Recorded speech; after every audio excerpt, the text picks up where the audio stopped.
Gamers, I've decided to call it our V5 game. We're a player down this evening, so no MC Supernova. However, we still have the cadaverous Seth Morgan and the muscular, rippling form of Adrian Resnick with us. So, this evening's session is going to take place a couple of days after the previous session. So, we're in the month of February. It's fairly cold. We're on Friday the 6th. It's 3 days after the full moon. So we're in the sort of like the waning cycle of the moon, just in case anyone's interested for any reason. It's a fairly crisp evening. There's a little bit of humidity hanging in the air. It feels like there might be some rain in the future. But for now, it's a clear night. It's quite crisp. It's quite cold.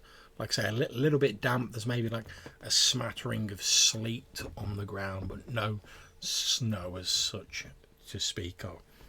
And we're going to start off in the haven of Seth. But before we do, can I ask each of you to make me a rouse check for waking up for the evening? Okay, yeah. Okay, so Adrian, your hunger has gone up by 1. Okay, so as I say, we start the game at Seth's haven. Seth, you are woken from your daytime slumber, not by the sluggish movement of the blood as it begins to move through your body, animating it. You are woken upright by an ear-piercing scream, or more like an animalistic shriek that seems to echo loudly through your haven. So,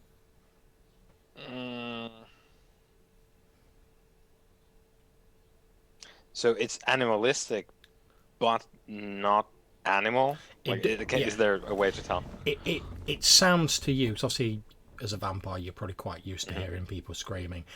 It sounds human, but there's something, like I say, something raw and animalistic about the scream. And although the scream itself only lasts for a moment, the echo of it seems to hang in the air for a few moments as you sort of sit upright in your small, affordable house on the edge of Barking. So I will, because we established before that the way that Seth sleeps is this like metal coffin set into the floor of this basement apartment.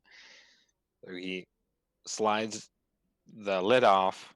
On top is there's like a dinky ass bed, which he uses as cover for the coffin itself. And I'm peeking out from under the bed, like the monster that I am, to see if there's anyone in the haven. Okay, as you peer out from underneath this bed, which obviously is cover for your actual sleeping area, and lends a slight illusion of normality to your pretty creepy sort of basement apartment. Yeah, it's the way that I set it up is it's a serial killer's place. Like there's bleach in the corner with like the gloves, like a stack of gloves next to it, and then the I suppose like a toolbox. There's some like zip ties. It's not good. It's not good. Okay, as you look out from under the bed across the concrete floor of your basement apartment, you see a figure. It appears to be a young woman. She is standing there, sort of holding her hands up as though to shield herself from some form of attack. There is a look of absolute horror etched on her face. Her eyes are wide and tinged with the madness that abject fear can lend someone. She's like... The odd thing is, as you look at her though, you realise that you can actually slightly see through her and see the outlines of your wall through her body. And as you sort of like, you peep out and you examine the scene more closely, you can see that her the sort of lower part of her legs actually appears to be in the floor, so you can just see like the top half of her emerging out of the floor, but there is no hole or anything in the floor. This grisly spectre appears to have emerged out of the floor and is stood there frozen in this pose of abject terror. So the figure isn't moving at all. It's No, the literally... figure's like frozen.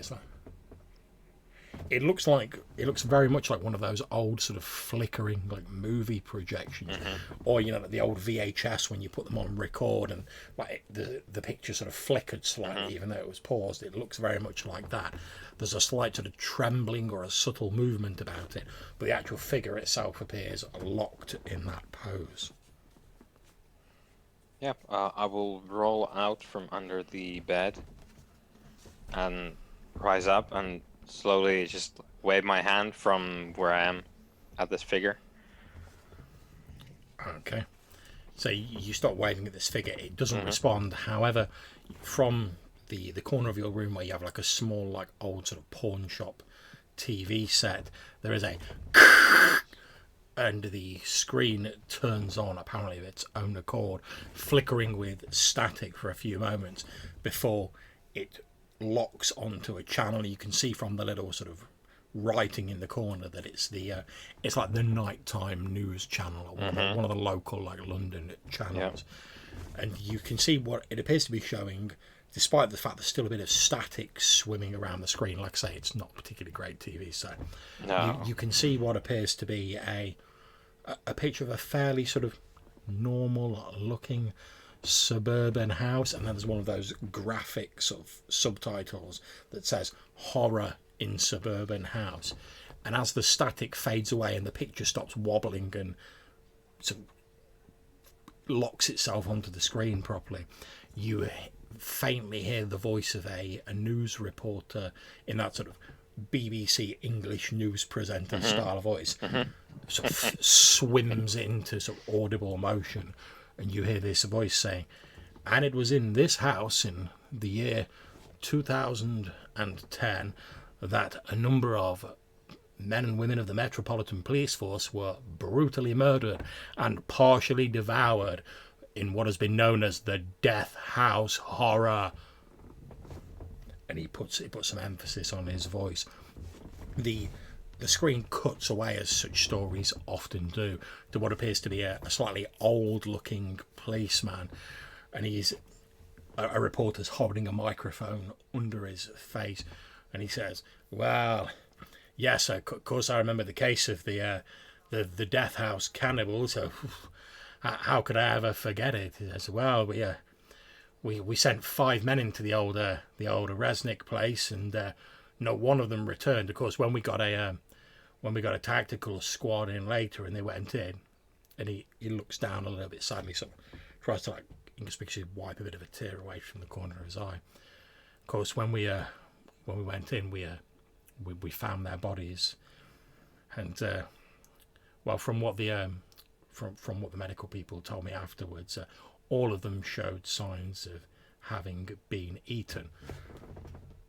The camera pans around to like the reporter who brings the mic under his face. He's a fairly smart-looking young man wearing a suit. Obviously, you don't recognise him. He's just a reporter.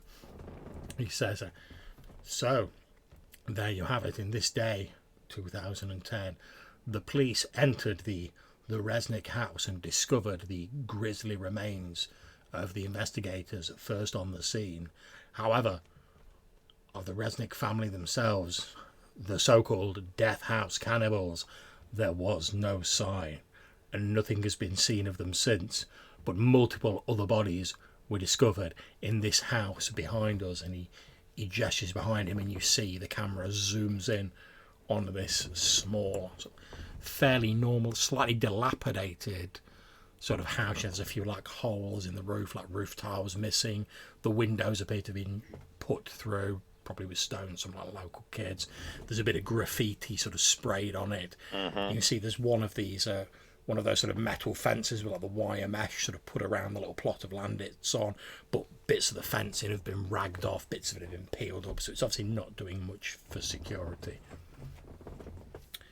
The reporter turns back and says, "Yes, of course the local police did try did try pursuing the so-called Death House cannibals, but they appear to have vanished into the night and have since become a sort of local legend for people indeed. And the screen cuts again, and the voiceover continues. I spoke to some local students recently, and it cuts to a group of teenagers, stood there, hoodies on. They look a bit rough around the edges, but they're obviously quite excited to be on camera. And you hear the same reporter's voice say, "So, tell me, have you heard of the Death House cannibals?" One of the teenagers is like, "Yeah, of course we've heard. I mean, we all sort of grew up hearing the stories, and what do you think about it?" Well, it's a bit of a local legend, isn't it? I mean, we come Halloween, we dare people to go and spend the night in the house, but no one really wants to stay there. I mean, no one's buying. I mean, just look at the fucking place. It's a right old mess, but yeah, no. He says, "So, have you seen anything strange there?" And they're like, "Well, no. It's a bit creepy, but nothing too strange." One of the younger sort of female teenagers is like, "Oh, I did hear some strange noises there once," and like the others sort of have a bit of a laugh, and there's a bit of sort of friendly banter, and the reporter says, "And there you have it, a murderous crime, a foul deed committed, now become a legend in old London town. Susan, it's back over to you in the studios." At which point the picture on the TV just goes, and it shuts off.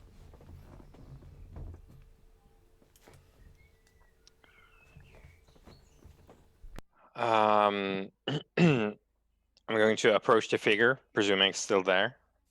I'm going to try and, if it's like this, I'm going to try and put a hand on its hand.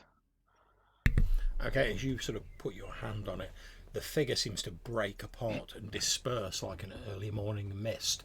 And again, there's this almost primal scream, but this time it seems to taper off into nothing, as though like a person was falling down like a deep well or some sort of shaft.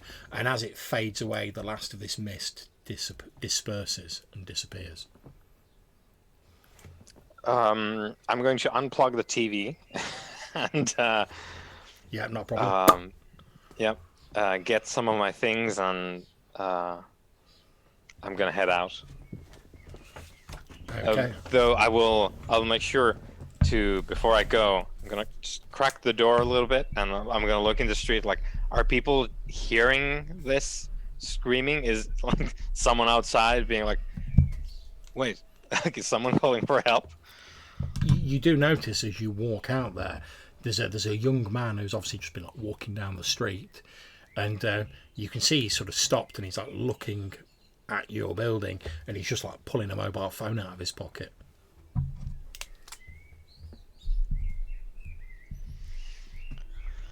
And he's got a look of some concern on his face. Yeah, this is the bit that I suck at. Oh boy.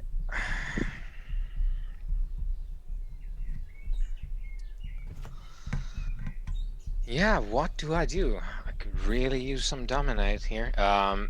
So I'm going to I'm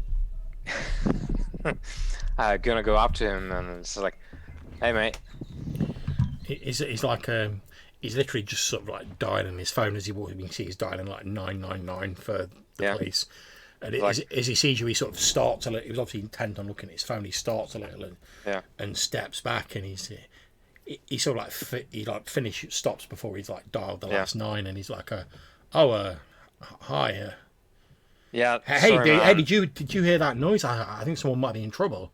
Yeah, sorry, man. It was this like a true crime thing, and the volume knob was broken, and I couldn't get the remote in time.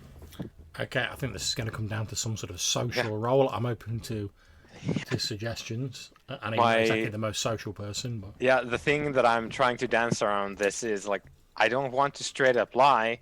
It's kind of what it was, but I am lying as well, because Seth is very aware that he has shit like lying capabilities. Half of the reason why he was in the job that he was, because he's not a social infiltrator in that way. But I'm gonna suggest it's still going to be subterfuge by default, I think. Yes.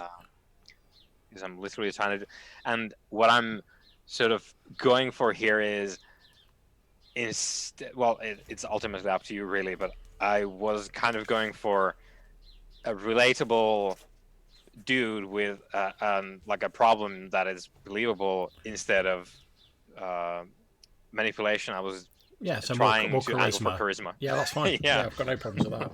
just for that one goddamn extra die because I suck at this. Okay, I'm going to. Oh God, yeah.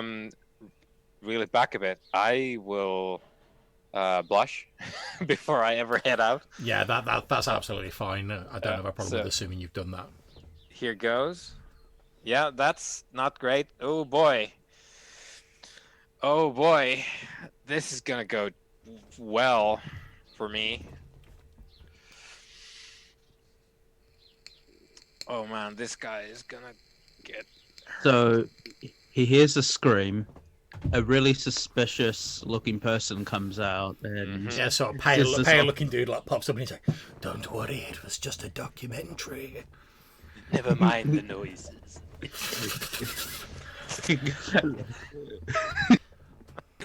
I like to imagine that you're like, then he's like, oh, okay. Yeah, then it's like, ah, Obviously, don't right. forget you could. I believe you can spend willpower as well if you wish. Yeah, when I roll, yeah, but the thing is, I can't like there's no spending it because I have too much hunger to have any dice that I could re-roll because can't re-roll hunger dice. Yeah, yeah. So I'm basically this is just gonna be a Hail Mary, which I was going to Blood Surge to get an extra die on this, but since I failed my blush, I don't want to risk 5 hunger and just murdering everyone in the street. So we're just gonna go. Well, it's one success, so it wasn't a complete shit fest.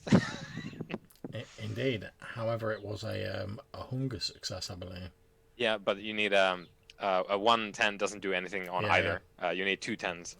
Yeah, no problems. I don't think your hunger's bleeding through a bit, but not in sufficient way. Oh, to yeah. stop you. But he sort of looks a bit unsure for a minute, and then he tucks his phone back in his jacket pocket, and he's like, "Oh, yeah, that's a relief. I thought someone was really in trouble." But he's like, "What is he watching?" It was the death house murder cannibals. He's like, "Oh shit, yeah." He's like, "The death house cannibals." He's like, "Oh yes, I've heard people talking about that. Off, nasty business that." Yeah, seems like a rough time, and for like that officers as well. He says, "Yeah." The way I heard it, like the guy who owned the house, it was like the head of the family. He was some sort of like weird cult leader or something. I heard that he like straight up murdered all of his family and like disposed of the bodies and ate them. I think Seth, because he's being massively distracted now by his hunger. There's a brief period where he considers being like, saying that, yeah, I could never comprehend doing something like that, like eating people, but like he catches it, puts it back, and so yeah, I it's awful the kind of things we do. He nods and says, "Oh, anyway, I won't keep you. Sorry for any inconvenience. You have a good evening." And he sort of like makes his excuses and he starts wandering off down the street. Yeah. And I think Seth steps into an alley for a bit, and just like walks back and forth, just like like biting his fists. Oh man! Oh shit! Because he is at 4 hunger, and that it's awful. It's bad now. times. Yeah, it is. It is in fact time to go and divert from going to organize a rendezvous with Adrian. It's gonna be a trip down to the coroner's office where he quote unquote works, the church mortuary. Yeah. where he is a mortician, quote unquote. So I don't have it set up in any other way other than I have Father Riz there, Yep. who's a ghoul. So that's my only sort of into that. I don't have Herd. I can never have Herd. There's nothing else in there except Reese, which is sort of my, like, he's kind of my meal ticket in there, but it still relies on just basically that he allows me to get there. He's there to help me Yeah. open So I mean, doors, hide things. since you've not got a specific background to it, obviously it's still going to come down to like a hunting role. Yeah. Because you've not got a background that allows you to avoid that. Yeah. So, what's your method of hunting in terms of like game terms? Yeah, in game terms, there's no set thing for what I am, which is grave robber. Okay. However, there's a couple of ways you could look at it. If like in every prototype, really, like the ones that they outline in the book, that's just the one thing Yep. that you could do. But for grave robber, it's pretty close to bagger in some respects, where you could get into like you break into places, you eat, you steal stuff, you deal on the black market. On the other hand, if you're a grave robber, maybe you go out and you dig graves up and eat people, which is obviously a very different role than like break into a mortuary. Indeed. I'm going to make a random assumption that the there we go, feeding table. Yeah, of course it's nowhere near hunting. Why would it? Yeah, be? why would it be? You know, why would you would put it be? things that are closely related together in the book? But yeah, I think you could make an intelligence streetwise roll. You know, for your hunting. Yeah, to figure out the snack situation. Okay, streetwise, yeah. Intelligence. Here we go. Oh shit! It's a messy critical. So I succeed by 5, but the beast has something to say about this. Okay. Consult my notes for messy criticals. A critical win in which one or more 10 appears on the hunger dice. Following a possible, PC gains one or more stains. Character breaches the mask of raid. Character loses the dot from an advantage. If none are above, it just generally turns into a bit of a mess. So I'm going to have a look at the stains. Yep. So stains would probably be, the stains are what potentially decreases your humanity, which are rolled for at the end of a session. So that's like baggage to give me now that we will have to deal with at the end of a session. See if I erode. Okay, so since you got 2 10s, I'm going to give you 2 stains for your messy critical. So you do make it there. You've successfully hunted. You know, you can like reduce your hunger by an appropriate amount. But I think possibly the way in which you feed, like I say, quite messy, so it leaves a lot more for your ghoul to clean up, deal with. And I think he probably has to. It's probably sort of fairly sort of like degrading the amount of sort of like wading through like blood and like torn bits of body parts he has to do. Yeah, and I think especially in this case, because Seth goes in just famished, and we have the messy critical here as well. I think he probably, leaves like a torn corpse. It's just destroyed as a result of him just trying to engorge himself on this. Sounds good. Okay, I'll look it up. I'm gonna presume it's 2 hunger that I could state, but I'm gonna look into it. Yes, it is. Yeah. Yep. Good. Okay, I'll do that. Back to 2 hunger, which is, I'm relieved now because I don't need to fear about killing everyone that I meet. Indeed. Okay, so we're going to cut for a few moments to Adrian Resnick. And we're going to cut to you watching the same news story that I've just described for Seth. It's the story about the Resnick murder house, the Death House Cannibals, as they are known. And it's this reporter giving this summary of, police were sent in, they didn't come out. When they later sent like a more heavily armoured tactical squad in there, they found the bodies of the policemen, no sign of the Resnick cannibals, but there were teeth marks on the bodies of the policemen and flesh missing from their bones. And then there's a little bit of a sort of filler piece where they're talking to local teenagers who are talking about how the house is now run down and, kids dare each other to stay there overnight on Halloween. It's become like a bit of an urban legend. At the point where he's saying like the kids kind of treat it kind of flippantly, like Yeah, they're very, very familiar. They're like laughing and joking, and they're like, yeah. it's obvious most of them don't even really sort of believe it. Adrian's like, in like another hotel room that he's like rented out and like kind of like taped up the curtains, and he picks up like some fancy ornament thing that they just have on the table, and he just throws it at the TV. Okay, now obviously you're a strong lad.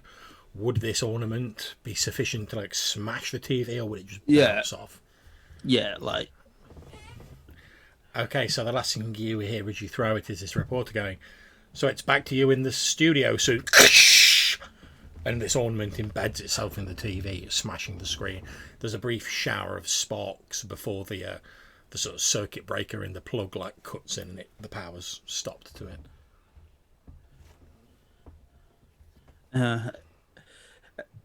Asian just like keeps like kind of like it's not breathing heavily because doesn't need to breathe. Yeah. But just kind of sits there for a while, just in like silence. And then I just like stand up and go, "Fuck, I need a drink." Yeah, you stand up still, because obviously you just sort of woke up and like switched the TV on, and it happened to be on the news channel. Obviously, for various reasons, you guys have been sort of keeping an eye on the news recently just to make sure like nothing else untoward's going on, and there's been no further comeback from previous events. But you sort of stagger over like a sort of like getting your clothes on, etc., getting ready, thinking, I need to go out and like feed. And then as you're sort of wandering around, you flick the light on, and you catch sight of something shining on the corner of your sort of dresser table. I go and look at it. Okay, you wander over to it, and you see that it appears to be a silver police badge. However, there is a dried brownish stain smeared across the front of it. I'm like, what the hell? Before I like take it up and examine it further, I try to look around to see if there's any sign that someone's entered this place. As you look around, you can see that there's a slight sort of buffeting of the heavy sort of blackout curtains you've got, and as you sort of like peep out through them, you can see that one of the windows is open.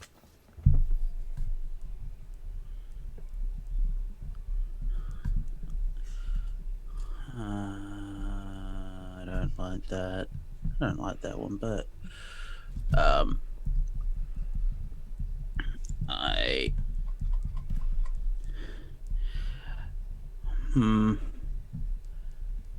yeah, I take a closer look at the badge.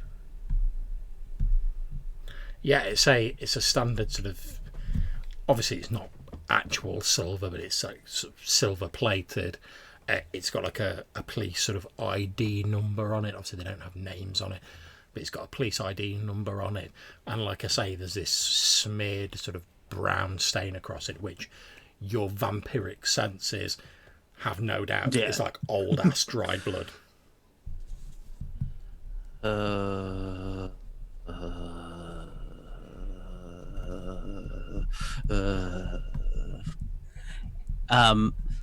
I will, yeah, I'll maybe put it in like a small bag or something and pocket it. Yeah, no problems.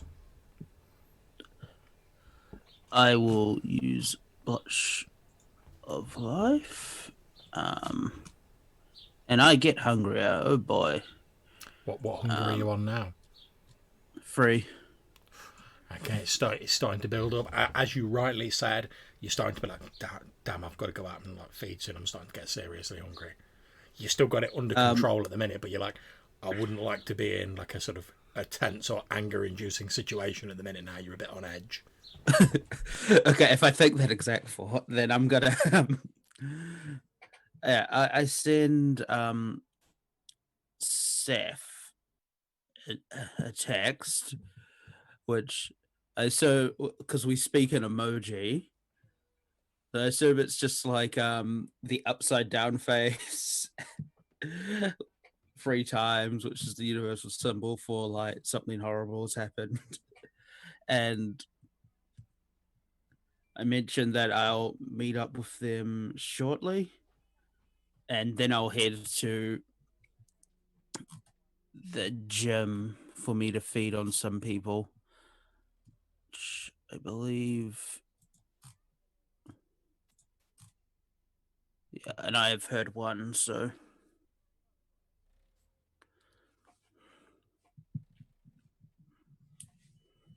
Yeah. So the way the herd works is the amount of dots you have is the amount of hunger you can automatically sort of deal with per week. okay. Yeah. So you, And which you could just tag that for 1 hunger. Yeah, so okay. if you just want to use your herd, as Johannes was saying, you can just sort of reduce your hunger by 1. That's not a problem. But obviously that's like Okay. that's like per week. Okay. In which case, is it alright if I like just grab someone in an alleyway on the way to? Yeah, now that sounds more like a sort of brawl, sort of strength brawl style scenario to me. 'Cause you're just literally trying to grab someone, overpower them, and feed on them. Yeah. Yeah. That's what they call alley catting. Indeed. Yep. Alright, I'll make a roll.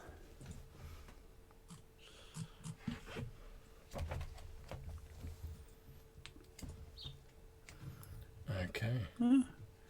So yeah, that's fine. So I think what we're going to do is we're going to turn to the random table of 50 victims because we've not used that yet.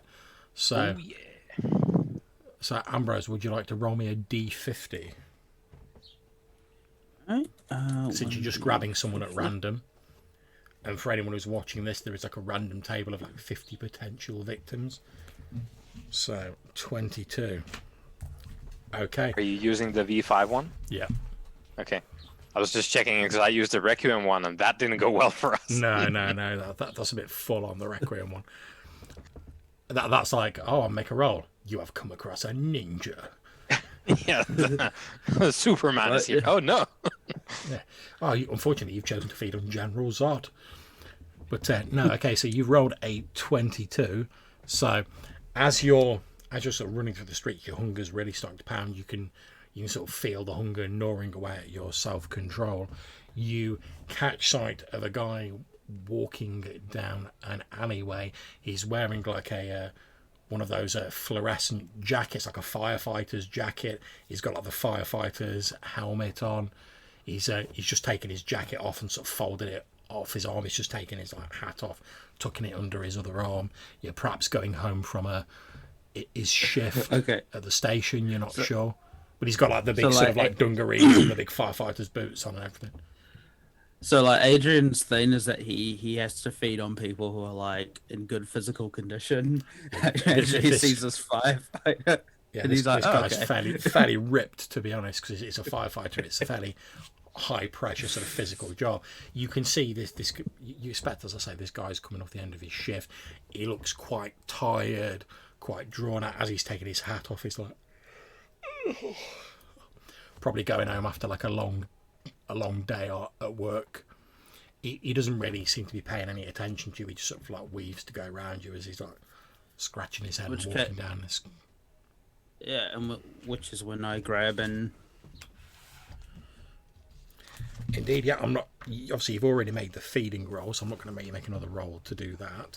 So you've grabbed this guy, you've sank your teeth into him. He doesn't put up much of a resistance. Like I say, he's already quite tired. He's been working all day. So how much of your hunger do you want to slake on this person? Now, 2 hunger is the maximum you can do without doing harm. 2. Yeah. That's all I need. No problem. So you drain some blood from me. We'll be slightly weakened, but not in a sense of I'm immediately dying or any medical attention. So after you retract your fangs and you release him, obviously his memory hazy, clouded by the kiss. He sort of stumbles for a bit and looks a bit sort of weakened and a little bit pale and drawn, and then his eyes appear to clear and a bit the fog of confusion drifts away from his face, and he just sort of looks at you and he's like, "Oh, sorry about that, mate." And he just sort of dusts himself down, and then he sort of goes on his way. He probably staggers a little bit, puts his hand on the wall to steady himself, and you hear him mumble under his breath. He's like, "Oh, must be tired than I thought. Oh, be glad to get home and get some kip." And he sort of slowly starts making his way down the street away from you. I check my phone to see if Seth has responded. Seth, it's down to you. You've received this emoji-laden text from Adrian. Have you responded at all? Yeah, whatever the... Can I decrypt it? I think it's fairly safe to say that you guys have been sort of knocking around with each other long enough that you've come up with this system. So I'm quite happy for you guys to be able to like emoji encrypt and decrypt your messages. Mm-hmm. I'm not saying it'd take a master code breaker to like crack the code if someone was doing it, but you know it's better than just sort of sending it in plain text. So, but yeah, you can. So I will confirm. The idea was like, let's meet up later. Something to that effect? Yeah, he basically sent you a message which decoded means something horrible's happened. Mm-hmm. We need to meet up. Yeah. Okay. And then there's probably an emoji for like, which is effectively like, after I've been out for a drink, if you know what I'm saying. Mm-hmm. Yeah, like martini emojis. Yeah, exactly. Yeah. A red martini, like a rosé wine emoji. Okay. Yeah. Okay. Where do you want to meet? Where do we huddle up?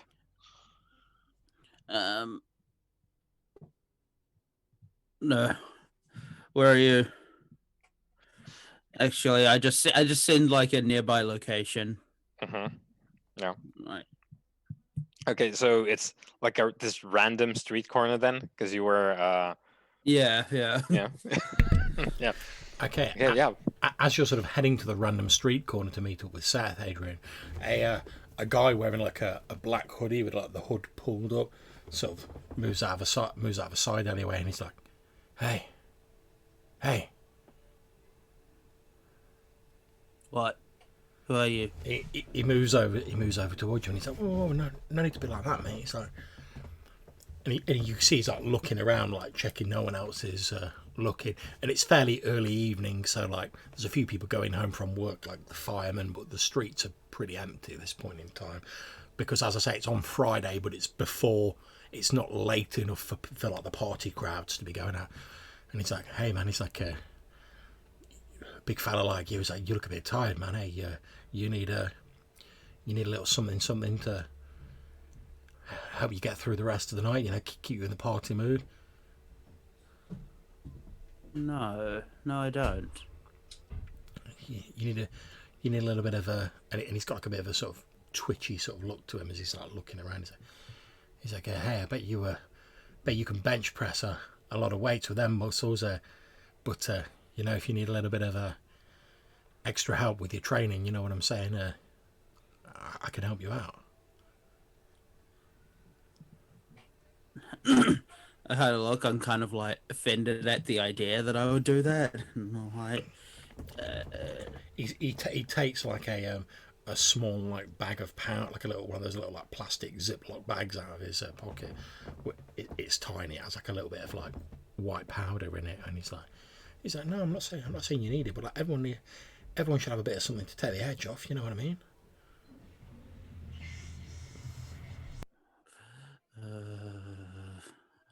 I'm just like staring at him. I'm like, I'm not in the mood for this, and I like turn to head away. Okay, yeah, no problems. And he turns away and he starts like walking away from you. As he turns away, in the sort of flickering of a nearby street lamp, you catch sight that he has a green devil tattoo on the side of his neck. Just so as he's turning away, and his hood falls back a little bit, and then he starts like walking away from you down the street. This is MC Supernova shit. Indeed. I Okay. sent him a text of very emoji written. Okay. And then you continue on to your meeting where I say you've arranged to meet on a random street corner. You arrive there, Seth is already there. Over to you two. Hey, So, what's this about something going wrong? I like look around and then I like show you the badge. Mm-hmm. Yeah, someone you- snuck in. What? Someone snuck into my place and left it here. Someone actually brought that to you and left. Left it on the dresser. Okay. Um. So, you know how your last name is Resnick? Yes.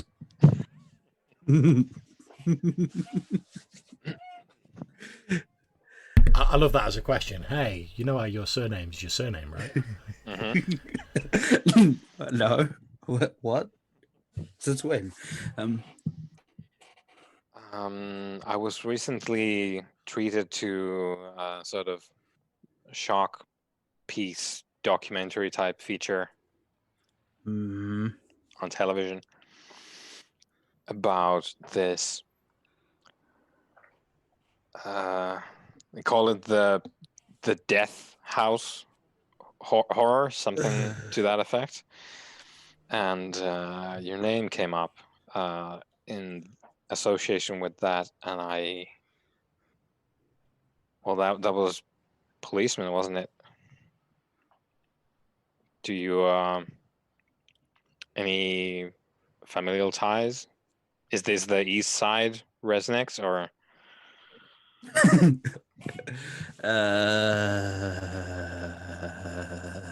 no, that's my family.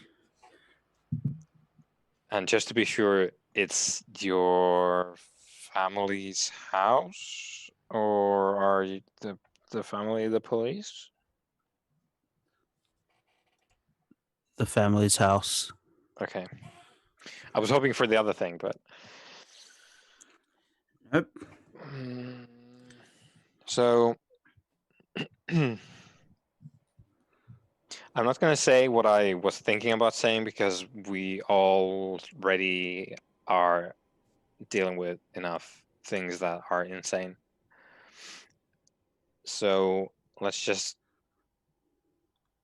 take a page out of the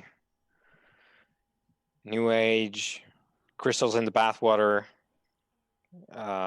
book and just say that it's a coincidence that I happen to have this thing on the telly and you just happen to have someone bring you the badge very close to each other with these events.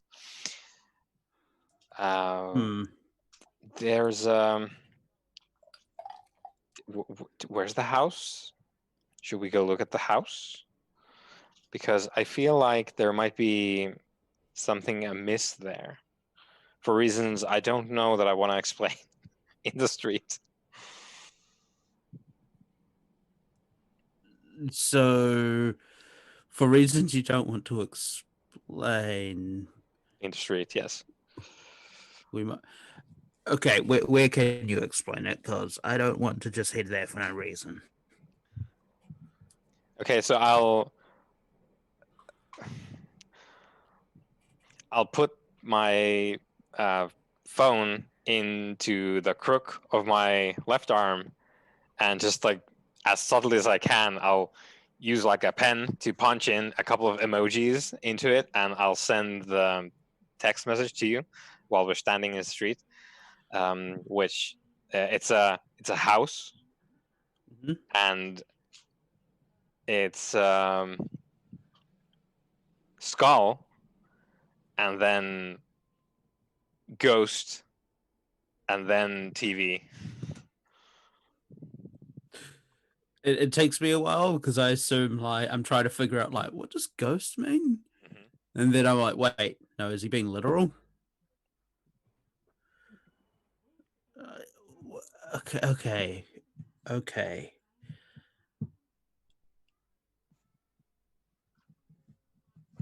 I So don't I know what this is, but it has me thinking I need to relocate, and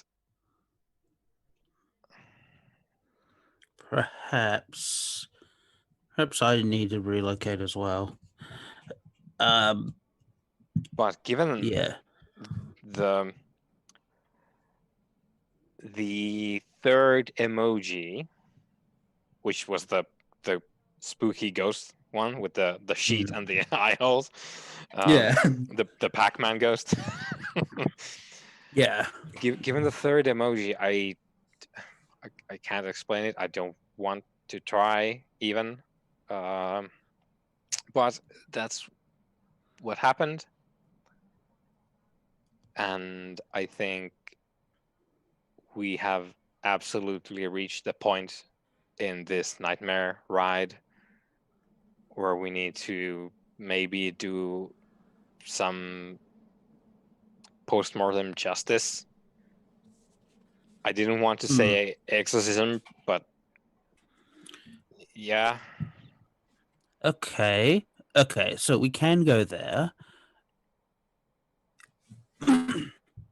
But like, do you know anything about this third emoji? Is this? Absolutely fuck all.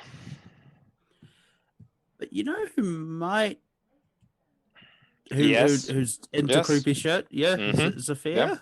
Yeah. Yeah. Do you want to go Really talk not to looking forward her? to it, but let's go. So, what did she say? We could talk to any of the the statues, Any and of the the angel statues in the cemetery were her words. yeah, and yeah, she'd know about it. That's correct. Okay. Okay, so you guys, you're heading to the Ripple Side Cemetery, is that correct? Yep. Okay, so you head over to this large cemetery. As I said before, it was obviously once much smaller and it's been expanded eastwards. There's like a fence around it. There's like a red brick sort of like memorial chapel slash like funeral home sort of place.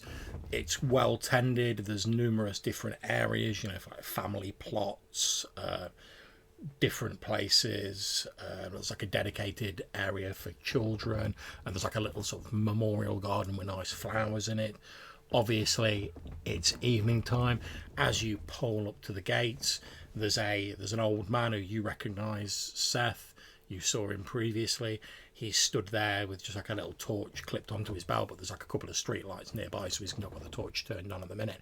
He's sat on like a little sort of fold out camp chair by the gate. He's quite an old man. He looks like he's not really bothered very often. He's got like a little book that he's like reading. He's got little spectacles on, and he's just sort of like doesn't even really seem to notice you guys. Just sort of like walking up. He's just like looking down at his book.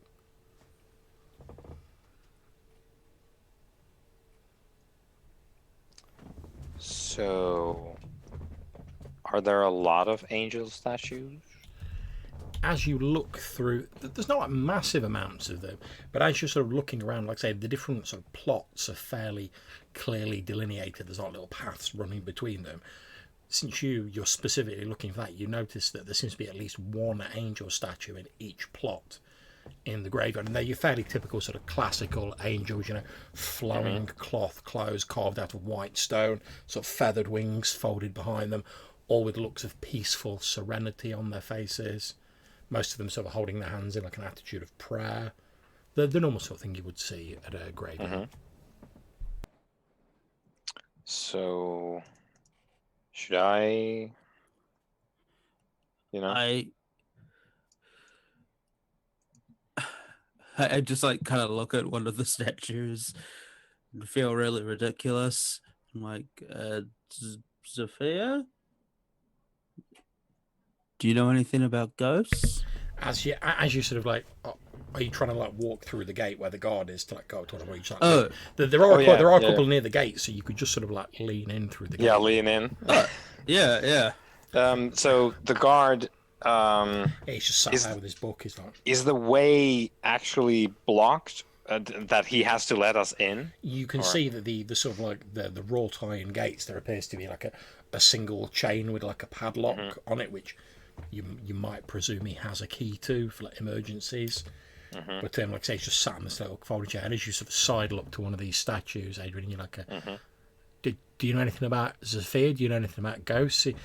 The guard sort of like looks around as he hears you speak, sort of claps his book shut and like, tucks it in his pocket, like, takes his torch out and shines it in your direction, and he's like, well, it's Robert to you, and what are you on about, ghosts? And he sort of scratches his like thinning white hair.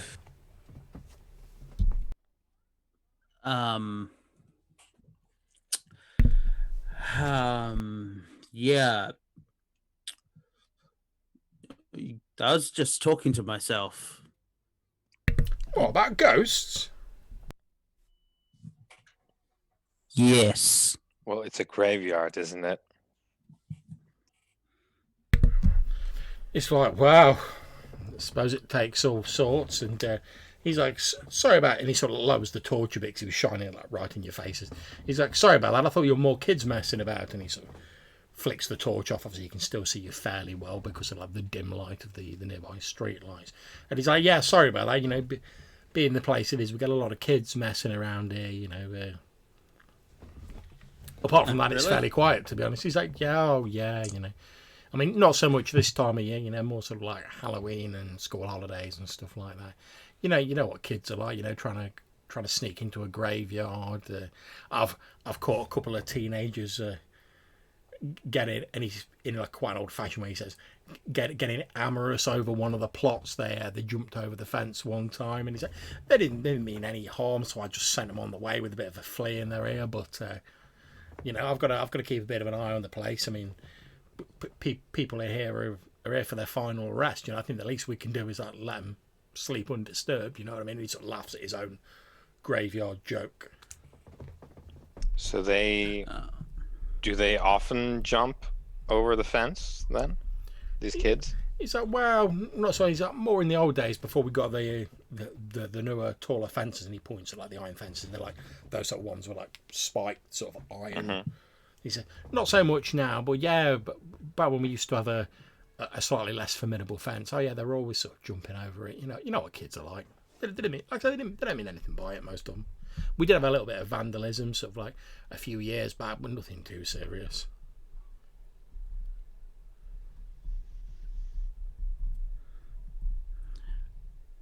I kind of look at Sif like, I don't want to be in this conversation right now. I'll just whisper to Adrian, like, any ideas, or should we try a different approach? I look around. Is there any sign of Zafia showing up? Not as far as you can see at the moment.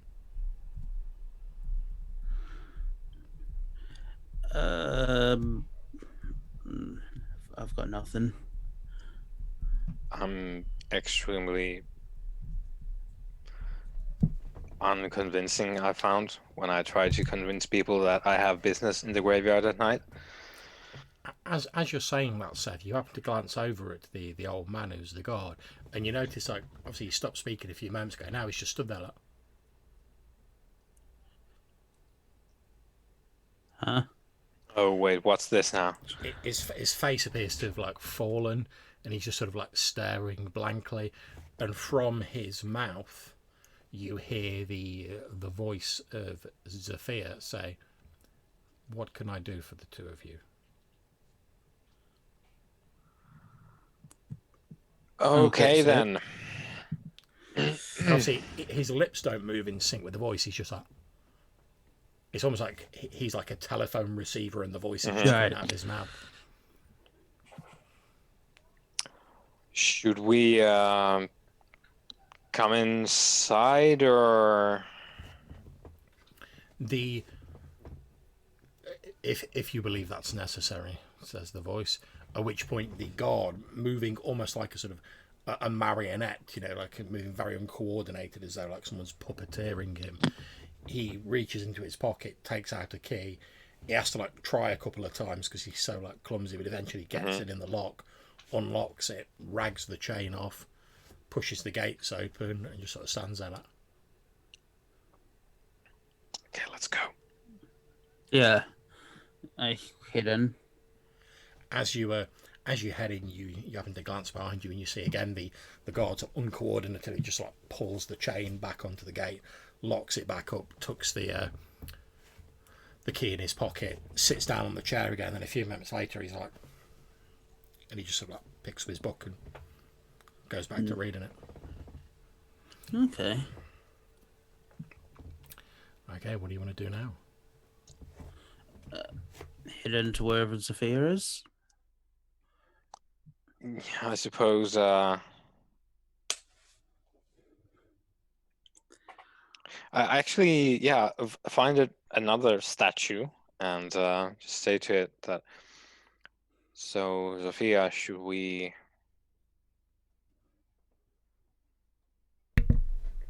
actually approach the? Was it a small chapel or a church? It's like a chapel slash sort of funeral home. This small Yeah, red brick yeah. building. So I say to the statue, like, Sophia, should we come to the funeral, funerary chapel? After a few moments, seemingly this time from the sort of open mouth of the statue, you hear Zafir's voice saying, "Yes, if you believe that's necessary, please come up to the main building. I'll have the door open for you." All right, let's go. Yeah. You head up there, and as you sort of get there, you see the door opening, and Zafir, with a sort of like skull face, wearing a fairly nondescript, almost like sort of black sort of mourner's dress, is stood there, and she beckons you inside. It's a fairly comfortable little building. She takes you into an area which is meant for the grieving relatives when they're talking about funeral arrangements. So it's all comfortable chairs. There's flowers there. There's some like nice sort of serene landscape pictures on the walls, which all looks quite incongruous given the sort of very maudlin, sort of mournful look of Zafir. But she sits down on one of these comfortable sofas, sort of like sitting up quite stiffly and sort of almost like very prim and proper, and she indicates one of the sofas that's facing her and says, "Well, why don't you sit down and tell me why you've entered my territory?" I take a seat Yeah, I do as well. and I just kind of blurt out, "Seth saw a ghost." You notice, although she's not given to like fits of emotion, as you're going to say, you actually see one of her eyebrows like, I had an unexpected visitor wake me up tonight, and there was a spot of screaming, and then a television program about terrible events, which seem connected to a particular location, and also the police. And then I'll like motion for Adrian to get the badge. Yeah, I take out the badge. And then we have my associate here discovering that someone has gifted this badge with what appears to be, from my expertise in these matters, what appears to be blood stains on it. We had our little talk after the first meeting, "Yes." and I thought we might search you and maybe obtain some sage counsel on this matter because we are not experts on this. She nods and says, "Well, I can't tell you a great deal about the badge, aside from the fact it's got old blood on it, which I'm sure you've already worked out. However, I must say that I'm only surprised that you have not had experience with these type of manifestations before, Mr. Morgan. It is in the nature of the energies that we call on that it attracts these entities, these echoes of people, rather like a flame attracts a moth. This entity has probably been trying to attract your attention for some time, but they are most strongest when they are emotional, when they are frustrated, when they are angry.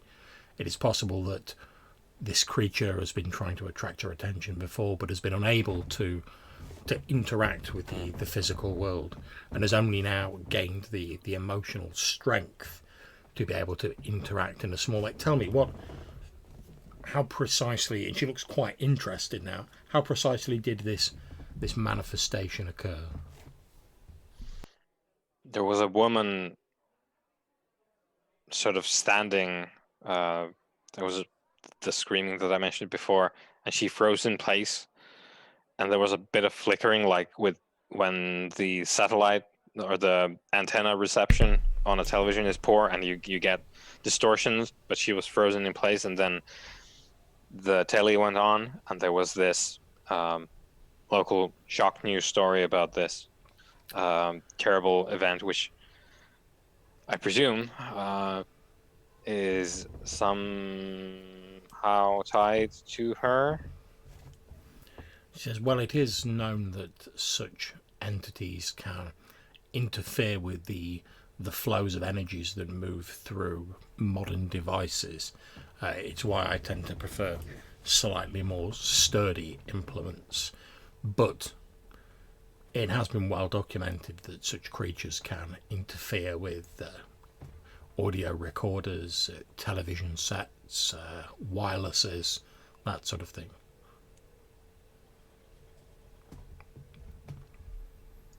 So, from all of this, if it's trying to tell me something, it's being quite direct, I think.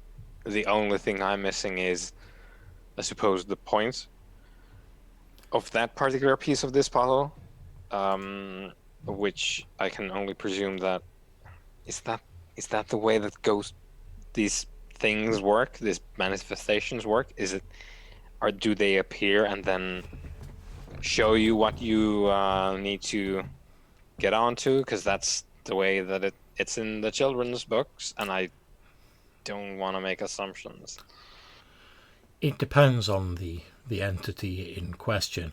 As I'm sure you're aware, when we become what we are now, we are somewhat changed. There is a part of us that becomes different to the person we are. It is similar with these entities. Some of them, as we do, as kindred, they maintain their intelligence, their personality. Others, weaker entities, are mere echoes of themselves, doomed to endlessly repeat actions that were particularly emotional. That's why a lot of them fixate on either their place or their cause of death. It's particularly for violent death, it tends to be one of the most emotional events in a person's life. There was plenty of that, right? And I'll look to you, Adrian. Yes.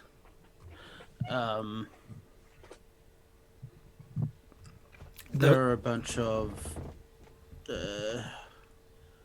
someone who may or may not be one of us killed a whole bunch of people in that house.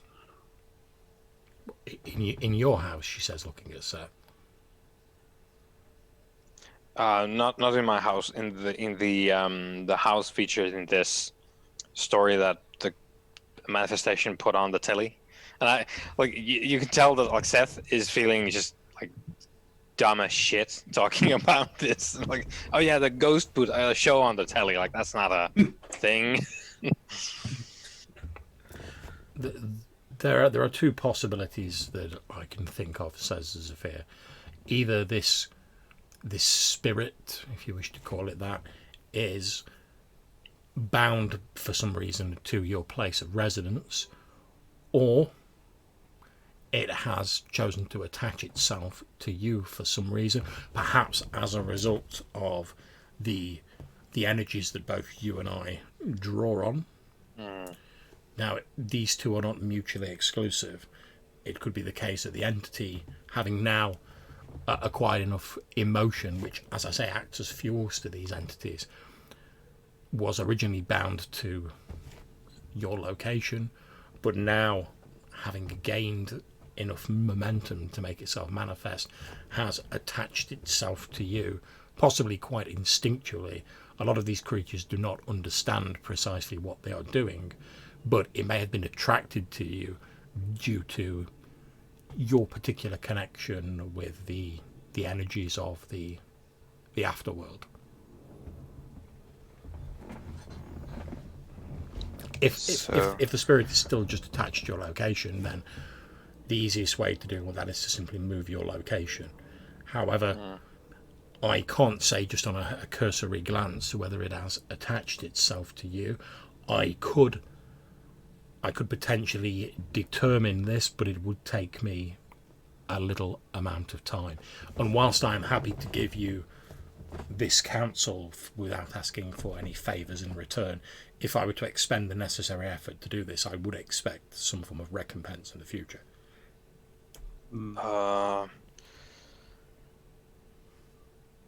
I might very well pick you up on that. Take you up on that, rather. But for the moment, is there... We have the location, we have this place where these terrible things happened, where this ghost, this thing is somehow tied to. We know this house. We know where it is. I'll look to Adrian, and we have an idea of what happened there. Is there anything to be gained by going around there and poking about? With a lot of these entities, they linger in this world due to a sense of unfulfilled obligation, or a task perhaps that they believe was unresolved. It is possible, if you can ascertain what that is and resolve that task, to free yourself of this entity, but determining precisely why the spirit is there can be quite difficult.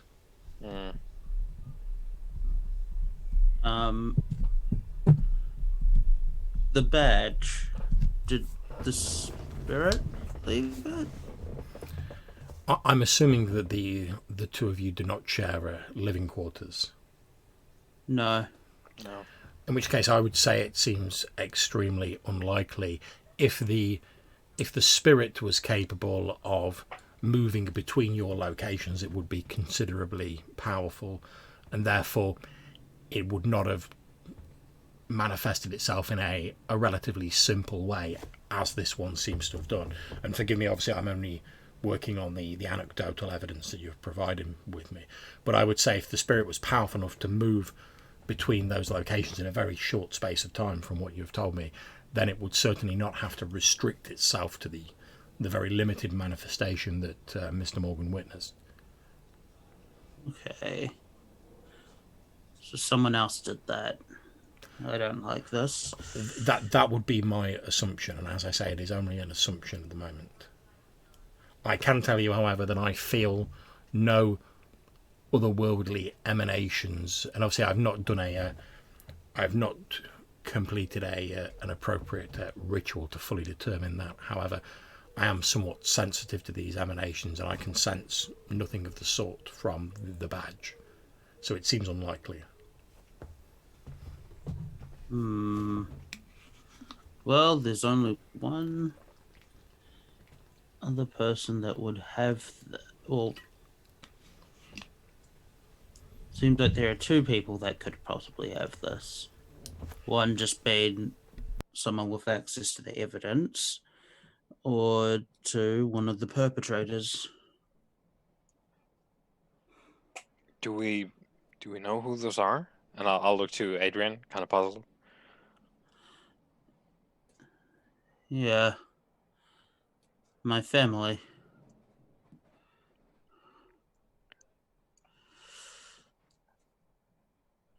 All right.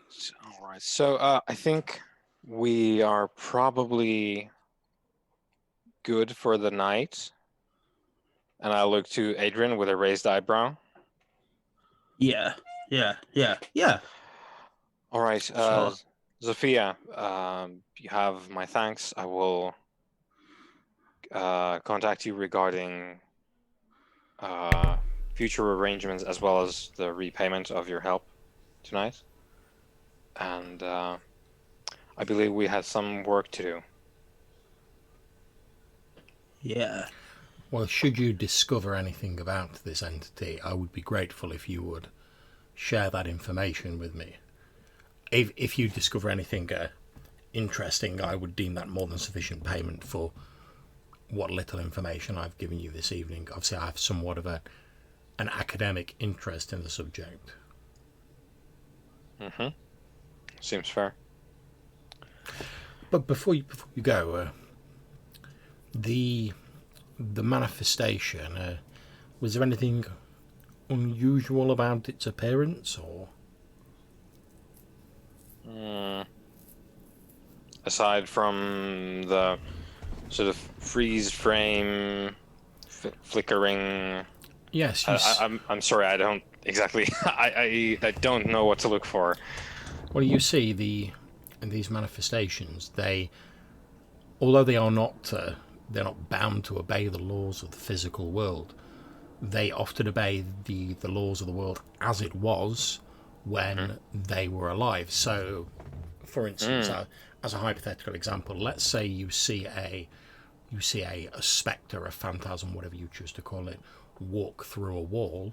It is possibly because that wall did not exist when the phantom was alive. However, you may see it stop at nothing because there was a wall there when it was alive. Right. So the woman's legs were inside my floor. That would seem to suggest to me that the perhaps the flooring in your building, and it would lend credence to the fact that the ghost may have initially been bound to your location. Perhaps when this spectre was a living person, the floor in your building was several feet lower. Therefore, as far as the spectre was concerned, it was standing on the floor that existed while it lived, but to your eyes, it was emerging from the floor. Right. So that would be a permanent residence then? Possibly. Again, it's difficult for me to tell exactly. And Yeah. as I say, this entity may have attached itself to you now by instinct. Yeah, by virtue of sharing a flat with me. That happens. People Indeed. do it all the time. We should leave you to it. Very well. Good evening, gentlemen. And you head out of the cemetery, the same rigmarole with the guards repeated. He lets you out and then sort of sits back down and goes back to his book as though nothing's happened. And you guys are free to walk away and chat as you leave Rippleside Cemetery. Okay. So I feel at the same time edified and somehow more mystified. Right. Right. What do we do about this badge and your family? I don't know, and I don't know. I don't. The ghost, the spirit. That was that a police officer? John, do I remember a particular outfit? It just appeared to be a person wearing fairly normal clothes, albeit slightly Yeah. sort of ragged and torn. But Yeah. it was just a young woman as far as you can see. I'll be right back. I'm just going to switch my light Yep. on. But please Yep. carry on your discussion, guys. I don't think so. I don't think she's a police officer. So probably a random, well, one of the random victims. Could be, yeah. Um, so the badge completely unconnected. Um, maybe we should go there and invest. I don't want to go there, but maybe we should go there. We could take a look at the very least. Uh, Is it? Let's. Okay. If you want to. What's up with the family that they get up to this sort of thing? And are they free? uh, I don't. I haven't seen my family in, well, since the thing happened. The Mhm. After becoming like us, I think I, in hindsight, realized what was happening. My father was embraced and gold the family. Okay. Uh, yeah. Uh, Having to steal shit for him, red blood banks and that sort of shit. That is incredibly fucked up. Yeah. Um. That's Yeah. He had quite the temper as well. I'm not sure what kind of. I'm not sure what type of clan he was or anything like that. Slight chance that he's still alive. I'm not actually sure about the rest of my family. And as you're talking about this, Adrian, sort of in your mind, you you flash back to yourself stood in a dingy room lit by a single flickering bulb, looking down at the emaciated and starved body of a young woman, and a cruel, sort of mocking voice somewhere from behind you says, "Cut that up and get rid of it." And you look down and see like the Stanley knife in your hand, and then you sort of shudder and shake off the memory and try and concentrate on what Seth's saying. Yeah. Um. So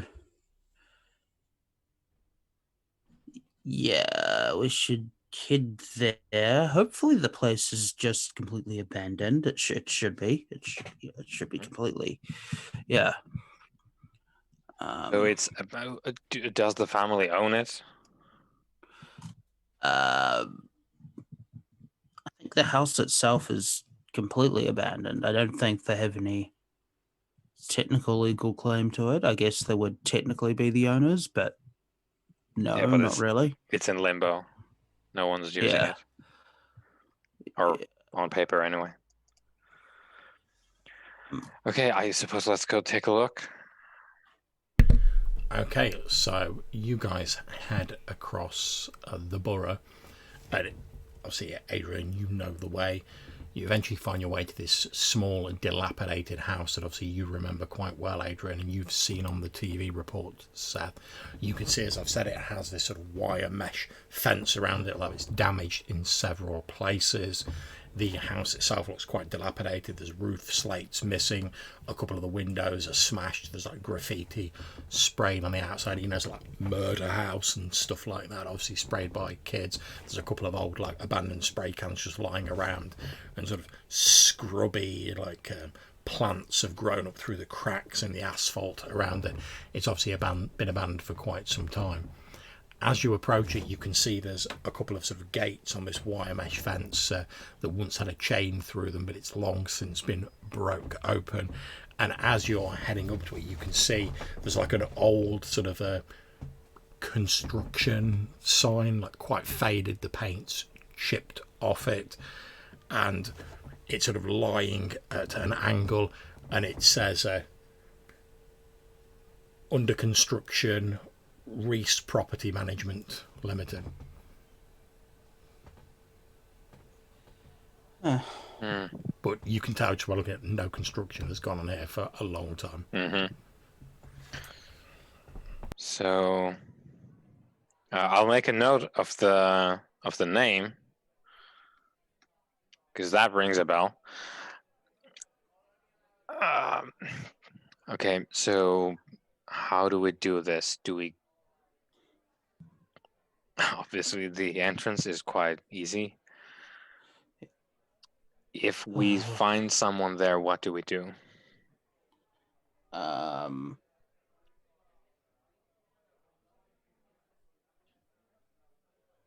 They're probably hostile. I mean, I'll fight them. Okay. If we meet someone, to make some attempt to see if they can be reasoned with. Although if I see someone I recognize, I might just fight them. Well, the good news is we have the perfect cover for a lot of crimes. Given the absolute state of this place, this would be the place where you would have all kinds of drug deals going down. So there is some cover if that does happen, Adrian, that we throw hands, I think, is what the kids are calling it. Right. Okay. Well, okay, let's try and not do that if we can. But obviously, you know, it's... If there's someone here and they are like us, it's probably someone we haven't met as such yet and we'll need to address. I would also like to address them at that point. I'll give a slight smirk with that. Right. Yeah, of course. Okay.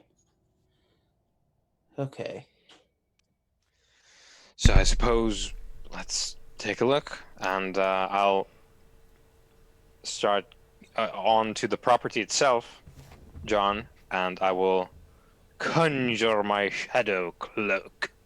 Hide me in the darkness. Okay, splendid. No problems. You pull on the powers of oblivion and gather the shadows around yourself.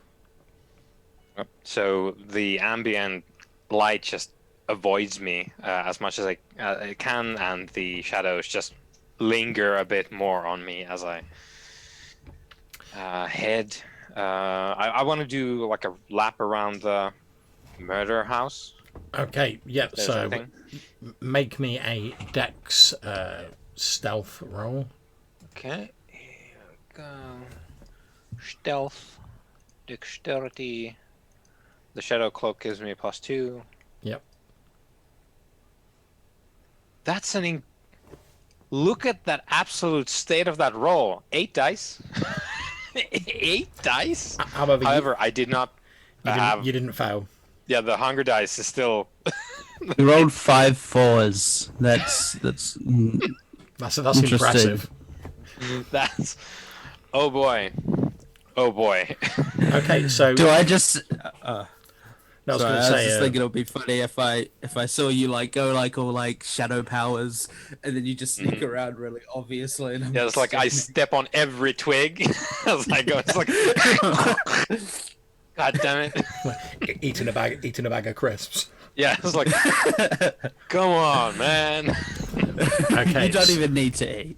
So, Seth, you make your way around the sort of enclosure, and as you're making your way around the back, you can see a man in a sort of like one of those sort of like security jackets, black trousers, etc.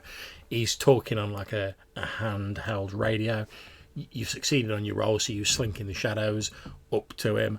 That's not a problem. You can see there's like a monogrammed logo on his jacket that says Colton Security, and he's talking into this radio, and he's like, yeah, everything seems quiet at the minute, same as usual. I'll call back in at the normal time, but doesn't seem to be any problems. I had to chase a couple of kids off earlier, but usual stuff. Then you hear like a from the radio, and he's like, yeah, speak to you in an hour, and he like clips it back onto his jacket, and then he just seems to be. He looks fairly unconcerned. He's just sort of ambling his way around, just sort of having a bit of a look around. He's obviously not really expecting any trouble. He's just sort of meandering around. You notice that he doesn't seem to be going near the house, as though he's heard of the reputation of it. He doesn't really fancy going in there. He seems to be confining himself to just like walking the perimeter every now and again. And then as you watch, he just sort of like leans up against one of the support posts on the fence, and he's just sort of stood there. He takes out a pack of cigarettes, lights one up, and he's like, God, I've got to get myself a better job. And he like sort of flicks the ash off the end of it. But he's definitely not noticed you. Yeah, and he seems to be sort of assigned here that he's sticking around. Yeah. He doesn't look like he's going anywhere, but like I say, he doesn't look as though he's exactly a motivated employee. Yeah. He's just sort of like, well, as long as there's no explosions and there's nothing going on I need to worry about, that's fine by me. I'm just going to bide my time, clock out at the end of the day. Happy days. He looks like he's got that expression on his face where he's like, anything for a quiet life. He just wants to collect his paycheck, finish his shift here, go home and forget about this god-awful place.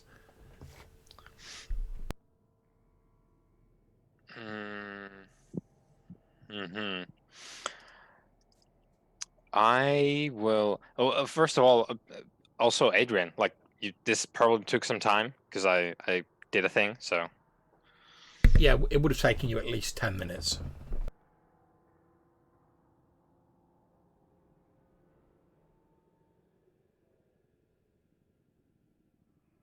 You're muted.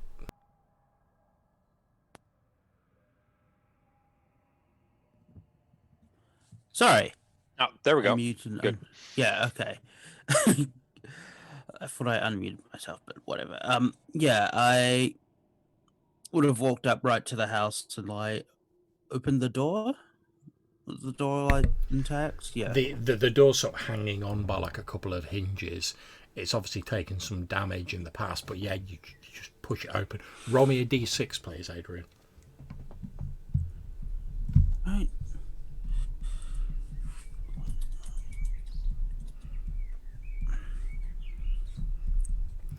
Okay, so as you push the door open, the last hinge gives way and the door sort of falls to the ground with a fairly loud crash.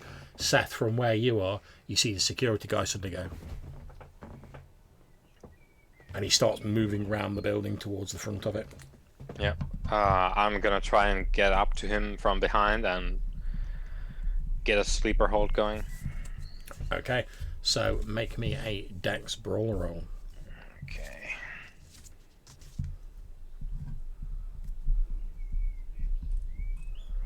Brawl. Dex. Does the shadow cloak help me in this at all? Yes, it will. Yeah, you can have your bonus for that. Okay.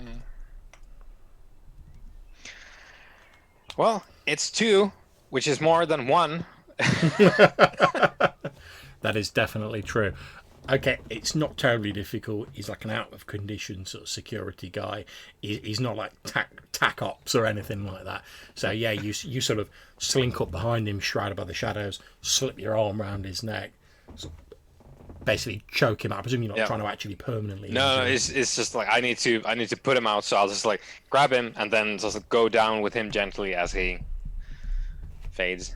Yeah. So you sort of choke him out. Obviously, he's not seeing you because you come up from behind, and as he slips into unconscious, you just sort of like put him like slumped, so he's like leaning up against the post he was standing next to Yeah, a few moments ago.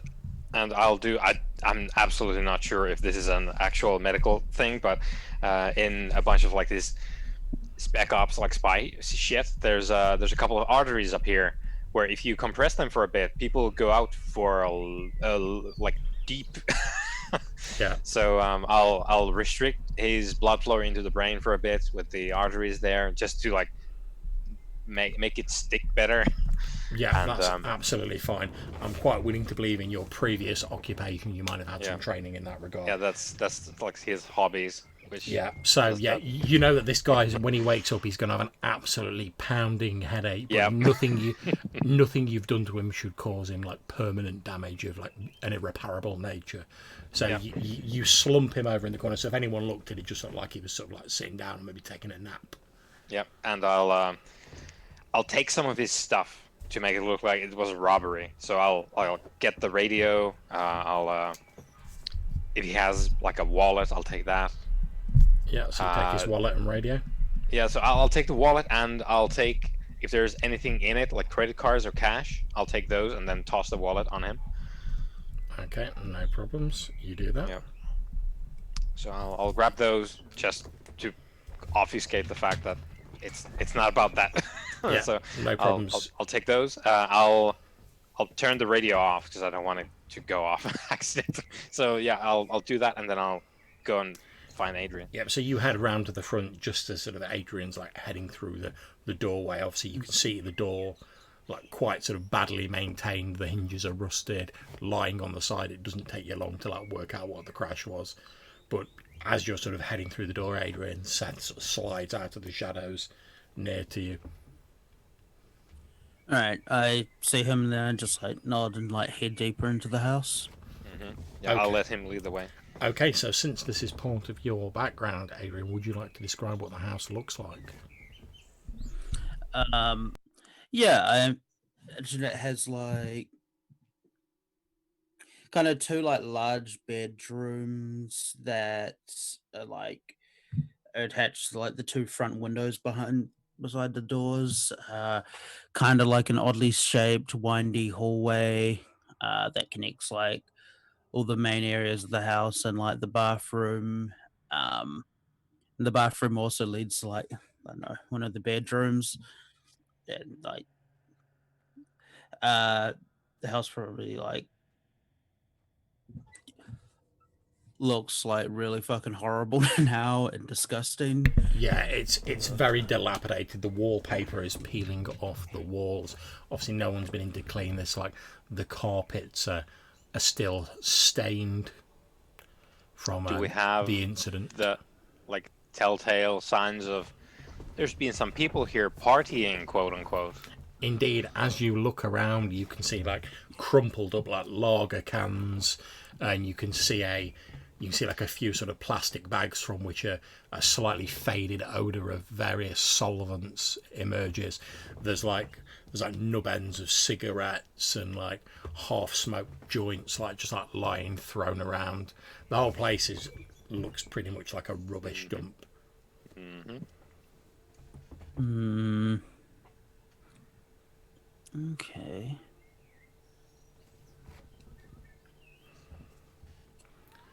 As you move through the house, the thing that strikes your attention most, though, is as you sort of move through the main hallway, as you get to one point, you can see very faded but still visible. There is a chalk outline of a person drawn on the floor.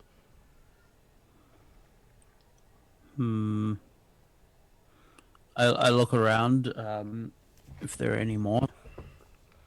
Indeed, you do find a couple more, sort of in different places, sort of like a few feet beyond the first. They've been partially rubbed out or scuffed out, and litters covering some bits of them, but they're unmistakably chalk outlines of like bodies lying on the floor.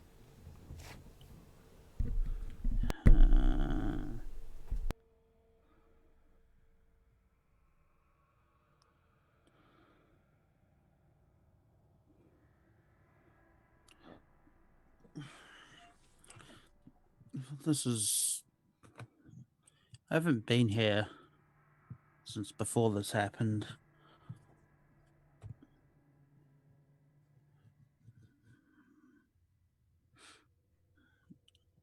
begin to like just kind of like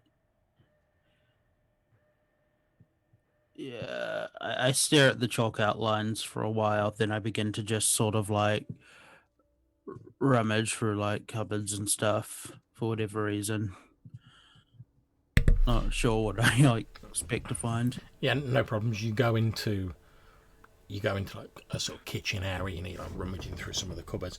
There's some cracked and broken crockery in there. Some of the like the wall cabinets are sort of hanging off the walls. The whole place has this air of decay and neglect hanging about it. There are cobwebs everywhere. Like I said, there's graffiti sprayed on some of the walls inside. There's a few paint cans lying around. Mm.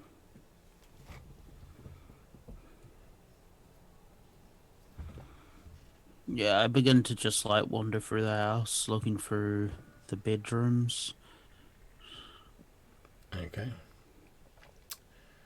Can you both please make me a wits insight roll?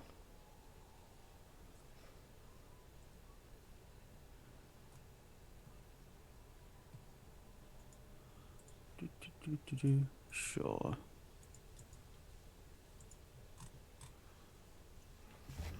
Okay, as you're exploring the ground floor of the house, you suddenly hear a loud bump come from upstairs.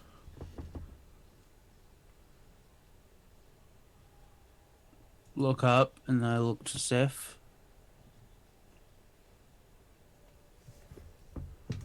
I head to the stairs.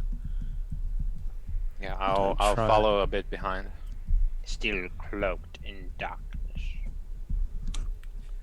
Yeah, I try to look up as quietly as possible, but not making a big deal about being stealthy. Okay, so you head upstairs, and as you head across the landing on the upper floor of the house, you can hear at the far end, which leads into one of the bathrooms, which, as you said, adjoins onto one of the bedrooms, you can hear sort of whispered voices. You can't tell what they're saying at the moment, though, because obviously the door's shut, but you can still this.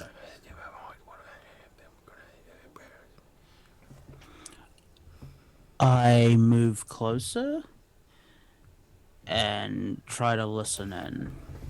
Okay, you move. As you move closer, you can tell that the noises aren't actually coming from the bathroom. They're coming from the adjoining bedroom. So you sort of put your ear against the door of the bedroom, and you can hear these hushed voices in there. And you hear a female voice say, go on, Mark. You tell it best." Then you hear this sort of slightly sort of older voice saying, "Well, look, we all know that this is the Resnick murder house. But what they don't tell you is that old Alex Resnick, he starved one of his children to death for disagreeing with him. And then he made one of his other kids cut up the body and dispose of it. And when they sent the police round, the first 4 officers they sent in never came back. And when they went in later on, he ate them all." At which point you hear a couple of other voices like, "Ah! Ah!" And he's like, and that's not the worst thing. They say that the police never managed to find the Resnicks. They just disappeared like that. But they say if you listen now, you can still hear the voice of Alex Resnick in the basement of the house. You can still hear the sound of the knife sawing up the body of one of his children. And you can hear sort of shocked murmurs from the other voices in there. And then you hear a knife just like this, and you hear a shh. And again someone goes, "Ah!" And he's like, "Oh, Mark, stop it. You're putting the shits up me." He's like, "Look, I'm just telling it as it happened." I kick down the door. Yeah, so you presumably see sort of like an angry look coming over Adrian's face, and he's just like kicks the door down. Not a problem. It flies off its hinges into the room. You immediately hear like startled shrieks as you see like 4 teenagers huddled around like this one who was obviously holding like a Zippo lighter sort of like near his face in the darkness as he was telling this ghost story, and they all sort of jump back and scream as you kick the door open. The lighter goes out and the room is plunged into complete darkness. I kind of like chuckle. Sorry about that. Couldn't resist. And I like light a cigarette. Unfortunately, your voice is drowned out by the shrieks of the four teenagers. Perhaps assuming they've been rumbled. Perhaps thinking that old Alex Resnick has come to get them. But you can hear like them shrieking and obviously trying to like scramble about in the darkness, falling over things, trying to get out of the room, but like bumping into tables and like the walls and stuff. Yeah. Okay. Obviously, Seth, Let you this- see Adrian go in and go, "Oh, sorry about that," and they're like, "Oh, oh," and like. Are they like trying to like climb out the windows, or? You do hear like the of the window being lifted up. All right. I'll just let them do their thing. Okay, so you do indeed as the window opens and like a little bit of moonlight comes through as the sort of curtains are pushed aside, you can see like the sort of silhouettes of these four teenagers basically like piling out of this window. It's not a massive house, so it's not like a big drop or anything. They sort of jump out the window, and for a few moments the moonlight shines through the window on two objects discarded in their haste. You can see the glinting silver of a Zippo cigarette lighter and what appears to be a freshly bought from a hardware store Stanley knife lying abandoned in the centre of the room, and it's been smeared with red, but you can tell just from looking at it it's red paint. Yeah. I kind of like pick up the lighter and the knife, and I'm like, oh well, I have cigarettes now, and I put the lighter in my pocket, and I look at like the the knife, and I'm like, this is very similar to the one that I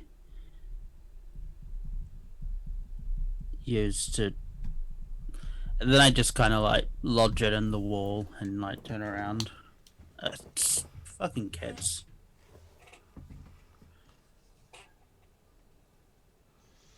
Yeah. Yeah, they got the story wrong as well. It was the grandmother who starved to death. Okay. It's I'm not actually sure not that even makes right. it better though. Yeah, it's not. It doesn't. But still, So what's this about a basement then? Should we? I Is there like one? thinking. Yeah, Do you want me to take a look? yeah. Let's take a look. I Okay. don't. If you want to, you could keep an eye on the guard that left him outside. No, no. I want. I should see. I can't quite remember the basement.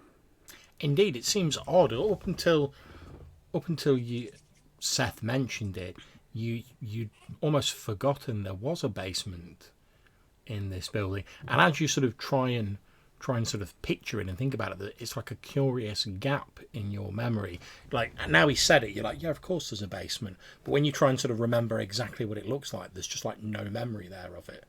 You know there is a basement, but like you couldn't tell Seth what it looked like. Yeah. Well, yeah. I know where it was. The door. Yeah.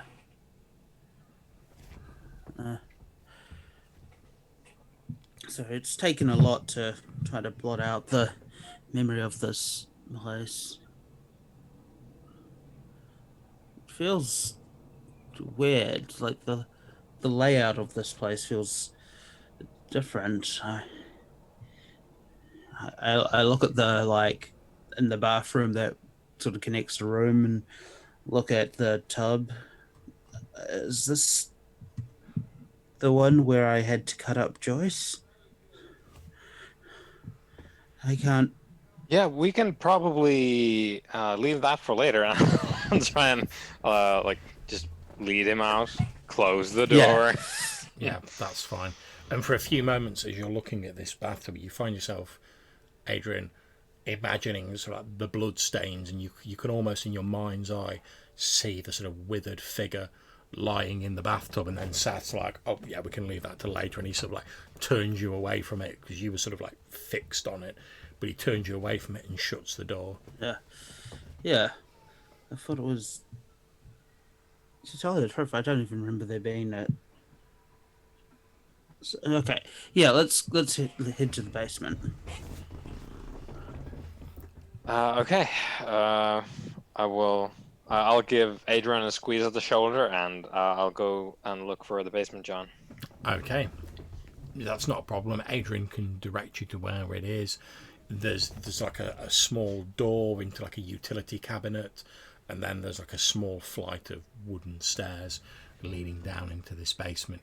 You head down there. It's a standard sort of basement. You have concrete walls. Looks like it was probably once used for storage. There's some like old wooden packing crates in the corner, but they've been smashed open. There's nothing in them. One thing does strike your attention though, as you go down, much like the walls, the floor in here is concrete floor as well. However, it looks as though someone has like deliberately sort of chiseled out like a large section of the concrete floor, exposing the earth beneath it. Oh, they went through the thing. Okay. Huh. Oh. I don't remember this. How old does this look to you, Seth? Can I gauge it, John? Yeah, it doesn't look like it was done recently. It looks as though it was done, you'd say at least 8, 9, maybe 10 years ago. Yeah, a long time ago. Does it? Huh. I mean, it's difficult to tell because it's concrete, but like it's not been done recently. Yeah, yeah. And there would be presumably like other stuff like accumulated on the thing because it's been in wide use. Yeah. So what do you make of the fact that it goes through the concrete? Um. Because that seems like the pertinent detail here. The hole. I don't know. Maybe they escaped through there. Is there anything you could use to like stick? Is there a 10-foot pole? There is not a 10-foot pole. However, as I said, several of the like the wooden Yeah. storage crates are broken, Yeah. so you could grab like a piece Yeah, of wood get- off one of them. And, Yeah, I'll but, just but get a plank. you can see, as I said, that where the concrete chiseled away, it's not so much a hole. It's just they've chipped away the concrete to expose like the soil underneath it. Yeah. Oh, right. But So yeah, you I'll- could get a bit of wood and like jab Yeah, it into just the like soil. stick it in there. Is it Oh. soft? Does it give? It does appear to be fairly soft, but that's not uncommon given the sort of soil around these pods. I see what you're doing, and I'd like do the same and see if I can. I don't know. Okay, Dig. so you both sort of digging slash like Yeah, stabbing bits dig of a wood bit, into the yeah. soil. As you pull out your piece of wood, Seth, like after a bit of like jabbing it in, you notice that there's something stuck to the end of it, like encrusted in this sort of clay-like damp soil. And as you brush the soil away, you can see that it appears to be a piece of white, slightly discoloured bone. And as you look at it, you can see there are teeth marks gnawed into the bone.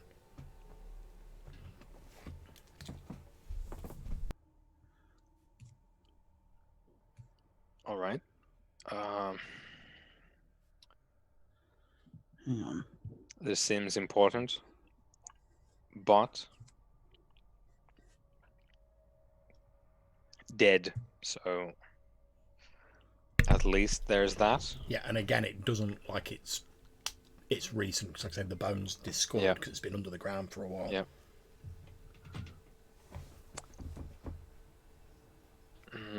Right.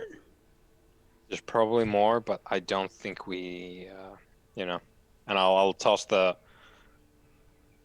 or like if it's stuck to the thing, the crate bit, I'll scrape it off into the earth. Hmm. Do you think maybe one of these is the ghost's remains? And that's what they want? I think if anything, they're going to want. I don't know if that speaks more to me than whatever Sophia was trying to tell us. But I think if anything, if this whole thing, this insane now with murder pits, apparently, if this story makes any kind of sense, and it apparently does, I think we are looking for whoever is the most responsible party for this. Um, It's clearly important that this bad thing happened to these. There's multiple layers of badness going on here, but the at least the police layer, that seems like yeah. a thing. As you're saying that, the silence is broken by an ear-piercing and familiar to you, Seth, shriek from outside that you both hear. Yeah, I'm gonna drop the crate bit and run outside. Okay, you run outside. I Adrian, follow. you follow after him. You don't see any sort of manifestation outside, although the echo of the scream is still fading away. And as you look up, you can see something metallic and rectangular, sort of like spinning through the air as though it had been thrown up in the air. It falls to the ground, and there's like a ding, ding, ding as it hits the ground. Yeah, I'll go see what it is. You go over and see what it is, and you see that it's the construction sign, the Reese construction sign that was Mm-hmm. sort of chained on thing, and it's like someone's just like thrown it up in the air. And as the Mm-hmm. echoes of this scream are fading away, but this time it sounds less like a scream of fear, and there's like an edge of like anger or fury to it. Mm-hmm. But luckily, because obviously no one wants to live near a murder house, Yeah. you look around and obviously the guard's unconscious and the teenagers are scarpered. It looks Mm-hmm. as though no one else appears to have heard this. Yeah. So this is significant for a different reason. I say as I go about like setting the thing back where it was. Are you familiar with the company? No, wait, Yeah, no, I the don't think. the Reese real estate management. Um, it's run by a pensioner. I suppose was run by. I'm not exactly sure about the situation now, but when I was young and handsome, it was run by a fellow by the name of Caleb Reese. I learned Uh huh. in my later years, I came upon certain facts and tidbits of information. It was never enough to actually do anything, and no one else found anything more. So it was kind of, it never actually turned into a thing. But I have a folder which is very convincing to me, at least. None of it is admissible in court, mind you. So that's that. But that man also has a penchant for, well, crimes against humanity, I guess. A man's a So, murderer. oh, um, uh, that's not good. No, no, it's not. And I can't place him now into this, whatever we're weaving together here. It seems to be with, oh, I wonder if it's one of his, I wonder if it doesn't have anything to do with your problematic relations. Let's say Yeah. maybe it's a more recent addition that because this is now operated by the company that he is used to run, at least. And So the badge is just a coincidence. to get us here, I guess, because the badge would mean something to you because of your, you know. And Yes. I think as you say, yes, the badge means something. I think we're gonna have like a little 5 minute break Yeah. there, guys. Go and Right. refresh your drinks, use the conveniences. We'll come back in 5 minutes and we'll carry on. All right. Sounds good.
So we'll just wait for Ambrose to get back and then we'll crack on.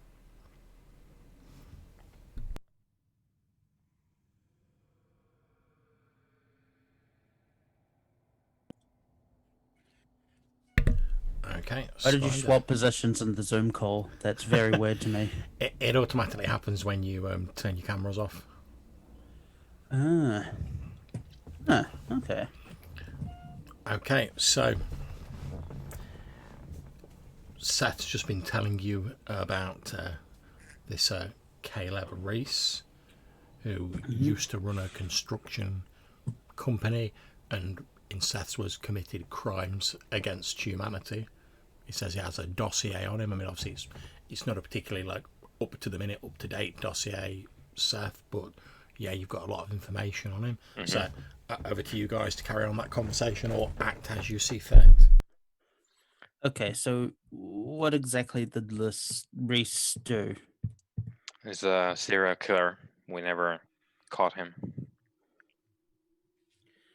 Okay.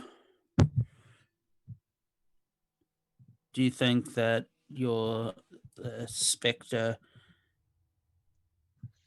might be a victim? What? I think so, maybe. So I don't know. I'm not a psychologist or anything, but if old horror movies have taught me anything, it's that the serial killers have a preferred victim. Mhm. Was the ghost of that type? Now, John, I don't recall if we established that We for him. we didn't. Now, Caleb Reese, as far as you understand it from the body of work that you've collected about him, was a bit of an oddity, and part of the because as Adrian rightly says, most serial killers have a particular type of victim they tend to go for.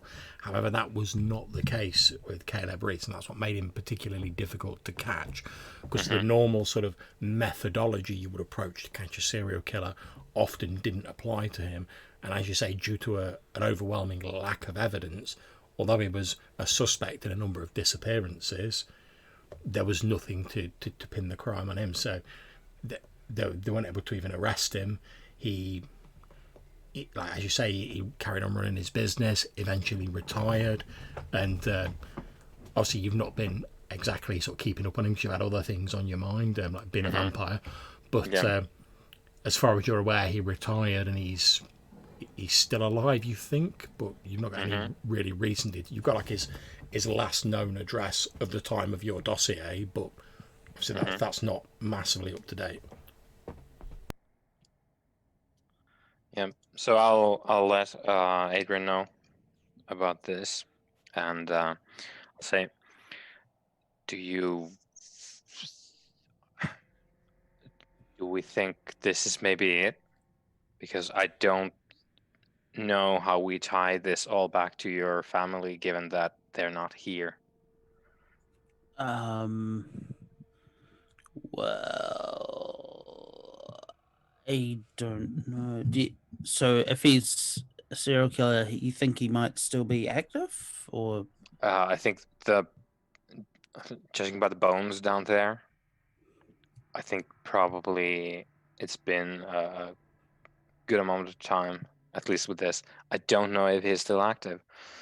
oh, you think Caleb is the one who buried those Yes. people there? Yeah, I think maybe because this lot is now with his, used to be his company. I think Well, maybe he two used things. this. Yeah. Yeah, best place to hide trees in the forest. Mm. And it kind of makes sense because I assume the people would have seen that concrete and dug it up. And if this was a construction site at some point, then that would have been perfect cover. Also, I don't think any of well, I often had to do this, so we didn't really dispose of bodies here, if I recall, and certainly none that would be skeletonized. Skeletonized? Is that a word? Anyway. It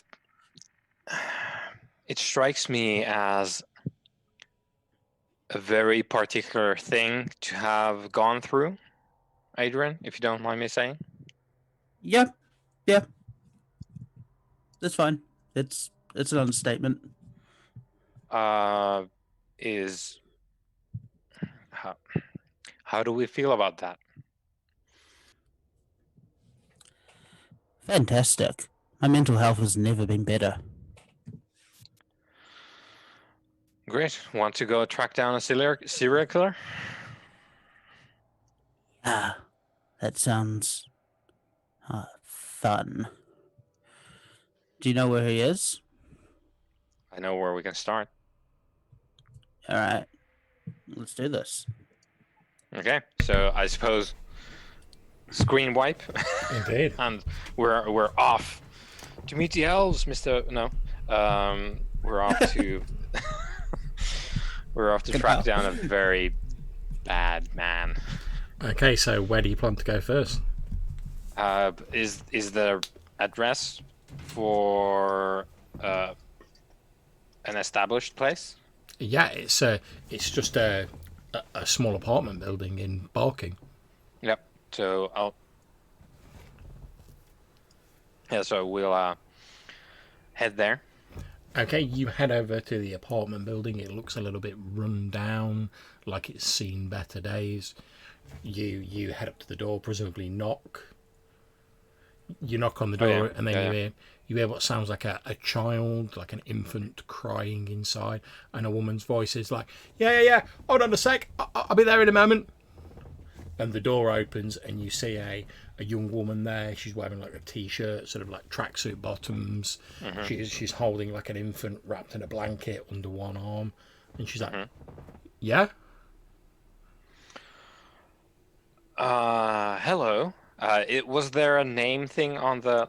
No, it's not that high class a place. Yeah. Okay. So we don't. Hi. I was looking for. And I'll take out my flip phone. I'll make a show of like I'm not doing anything with it, but I make a show of actually like opening like the thing on there. I was looking for Mr. Caleb Reese. She looks at you blankly, and she said, "Sorry, I can't help you." But this was the address, right? And I'll like look to Adrian Yeah. with the eyes of like, go on with it. Yes, this is the address. It has to be. She's like looking at the two of you, like a bit curiously, like, "What's going on with this?" You hear a man's voice from inside the building shout, "Who is it, Sharon?" She's like, two fellas at the door. Want to know about what would you say the name was again? Mr. Caleb Reese with one R, two E's, one S. Want to know about a Caleb Reese? And you hear the man's voice say, "Maybe you mean that old fellow who had the place before us?" And she's like, oh yeah. Do you mean the old guy who used to have the apartment before us?" I don't have the exact details. We're just delivering. So quite She's like, likely then if it was what are you delivering? it's and Yes, Seth. What are we delivering? I'll reach into my extensive police background and I'll spit out some bullshit about returning some property that was involved in an investigation that has now been released, and we need to we're bringing back some of his stuff. She's like, oh well, from what I heard about it, he was the old fellow was a bit old, a bit not riding that. I think they packed him off to one of them nursing homes or something. I don't know the details. I mean, obviously we moved in afterwards, but I remember when we bought the place, someone telling us that the fellow who lived there before, I think he had some sort of episode, and they couldn't look after himself or something, and they packed him off to one of them old folks' homes. Sorry, I can't help you with the details though. An old folks. Okay. I think for a moment I'm like, no, that'd be too coincidental.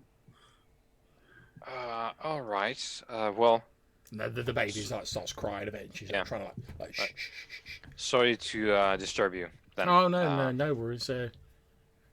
And Yeah. you hear the bloke inside be like, "Oh, Sharon, you get the dinner on or what?" And she's like, "Yeah, calm down a fucking minute. I'll come and get it sorted out." And she's like, "Sorry, I gotta go. Yeah, good luck with whatever you're doing." And like, she unceremoniously turns around and just like, shuts the door and goes back inside. Okay.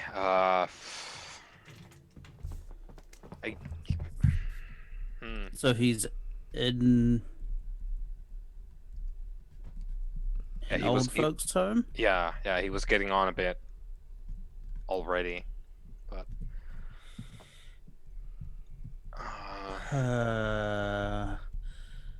I suppose we could talk to the management of this here place. They might know. Yeah. I could also do some internet sleuthing. Okay.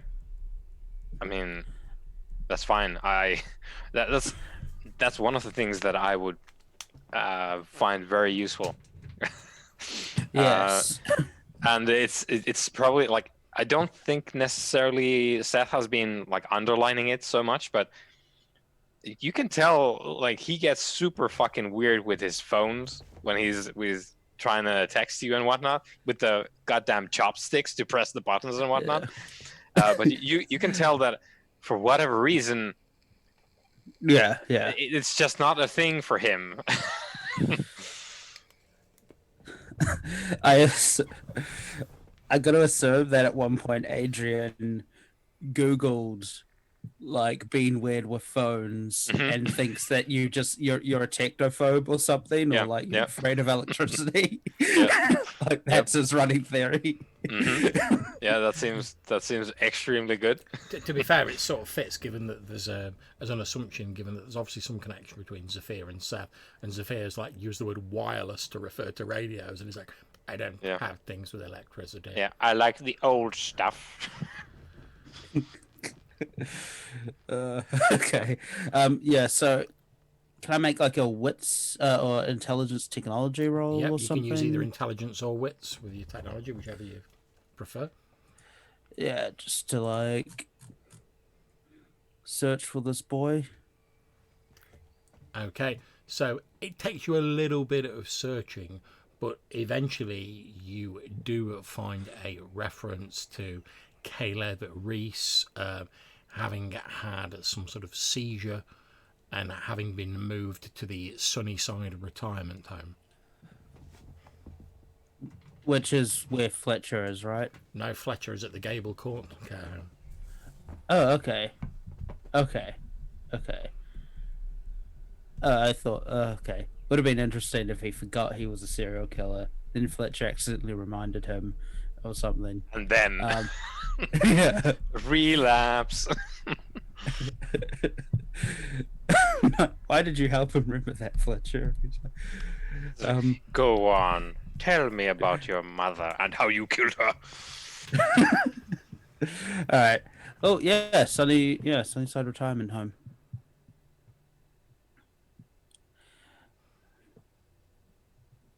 That's where he is, according to. Yeah, in London. Yeah, it's local. I mean, obviously they generally prefer to not move people far from their homes where they feel comfortable. So it's local. And presumably family as well. Yeah, of course. Okay, that. Yeah, well, that seems to track. Well done. Okay, what's the plan here? Yeah, what do we? Yeah, because the thing that I'm sort of dancing around in my mind, and I'm still kind of coming to terms with the fact that this is actually a thing that we're doing, that we're going around town because a ghost told us so, or we think it did, or I think it did, and you're listening to me for whatever reason. This is Okay, Well, so okay, so you might not have gotten this impression, but I've lived a pretty fucked up life, so the ghost thing is not even that high on the okay, list of good, weird shit that's happened. good. I don't want to be insensitive, but yeah, I was sort of trying to not point that out. Hmm. Okay, so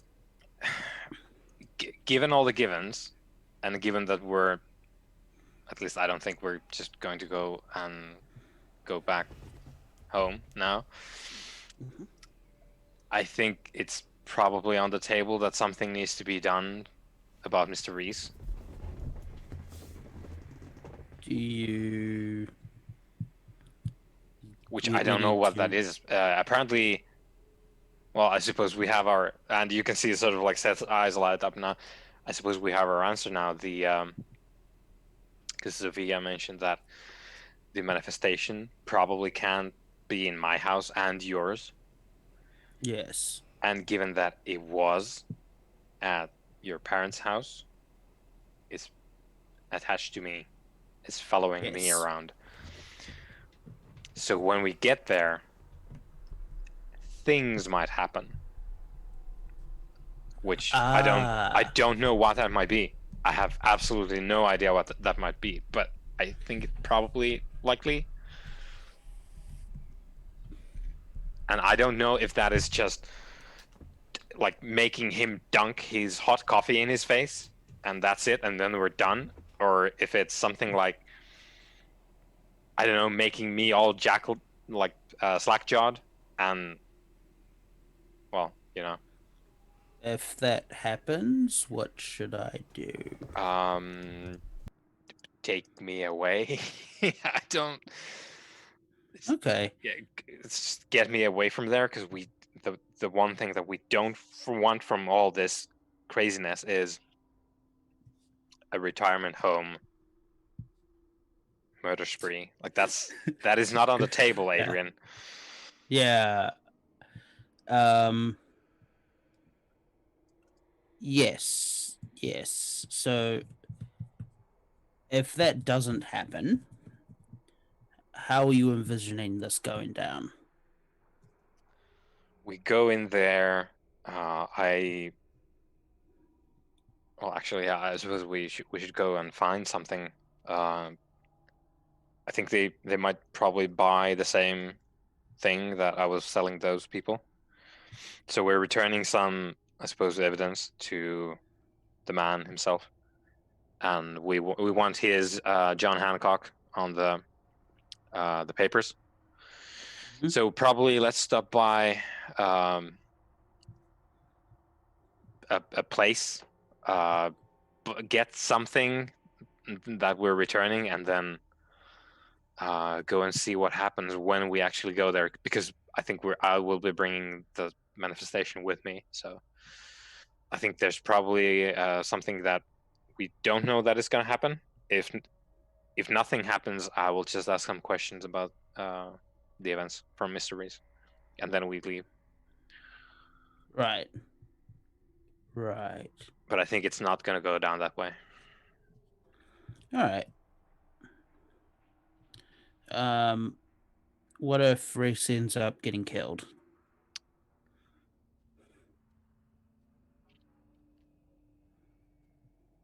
Depends on how that goes down, Yeah. and I don't know how. How certain? I know you weren't able to build a case, but Hmm. how certain are you that he's a serial killer? 100%. I've I haven't got him next to bodies, but I have him. Let's just say I have him washing the blood off afterwards. So Okay. So no big loss if he dies. the man's a piece of shit. The lowest dregs of humanity is what we're talking here, and that, Okay.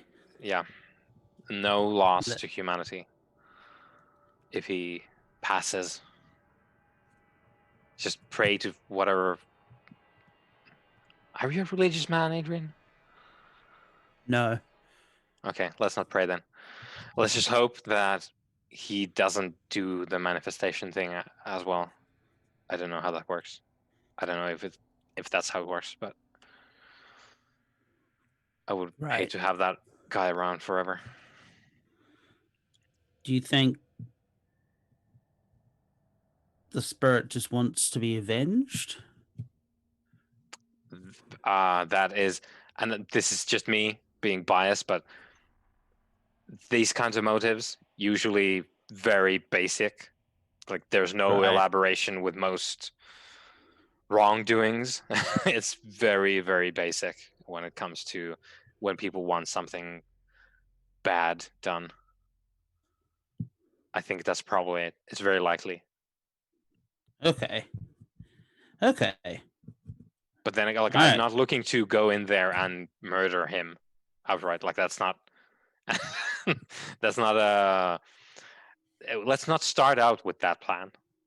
We'll Okay. we'll play it by ear, and I hate that. I hate saying that, but turns out I have a lot of plans. I have some contingencies in mind. I did not plan for fucking ghosts. That was the one Yeah. thing I missed, but it's on the list now. And according, was Sophia talking to both of us when she said that our very nature leads to I, spirits coming? I'm not sure, but she might just be talking about me because we share some of this. Oh, does that mean you can?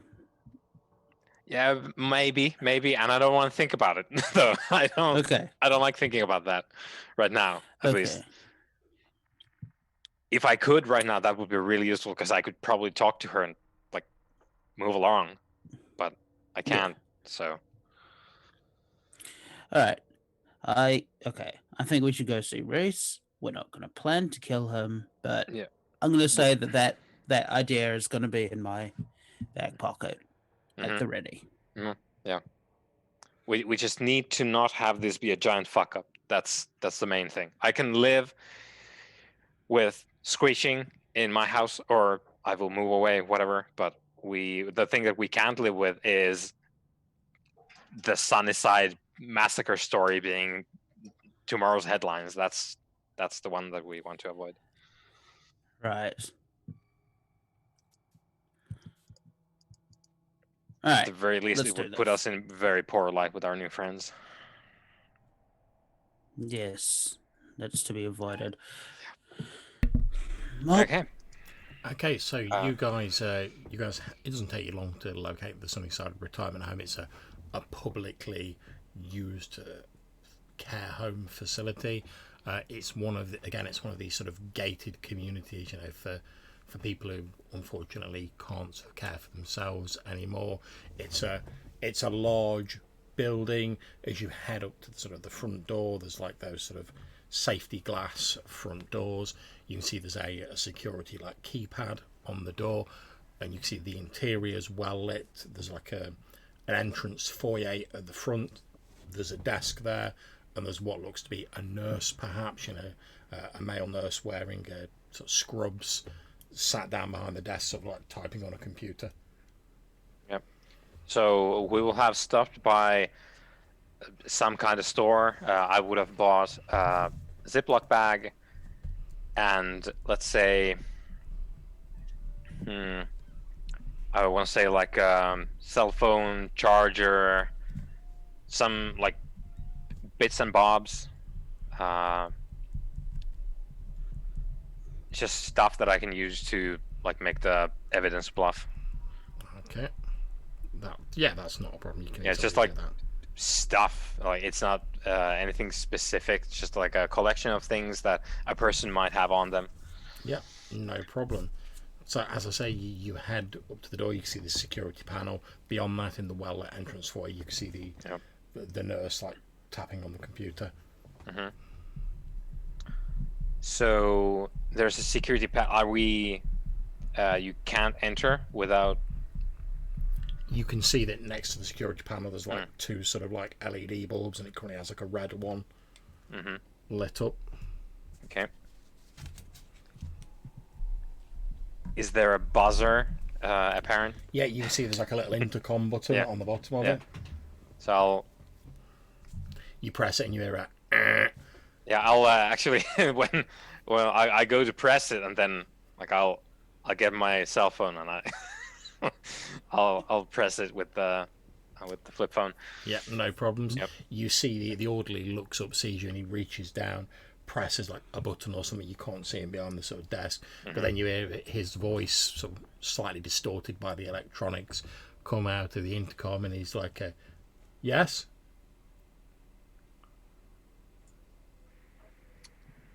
Oh, I'll take my cell phone off the thing. I presume that's like it connects to the microphone. Yeah. Yeah. So I'll take it off for now, and I'll turn to Adrian. It's like, do you mind doing the spiel? So we're here to return a bag of evidence that was tied in an investigation. It's now being released. We're returning it to Mr. Caleb Reese, and we need his personal signature for the receipt of this. Yeah. Can I help you at all? Says the voice. Yeah. We have to return some, and then I give like him the spiel. And yep, we just need his signature, and then we can be on our way. It's like, oh, well, I need to see some form of official identification. Sure. I have it right here. Okay, make me some sort of social roll. Yeah, and I'm gonna pull out the badge and kind of try to like cover like the blood part. Nice. The thumb on top. I will give you an extra dice to your social roll because you've got like an actual police badge you could like flash. Actually, that's probably gonna come in handy.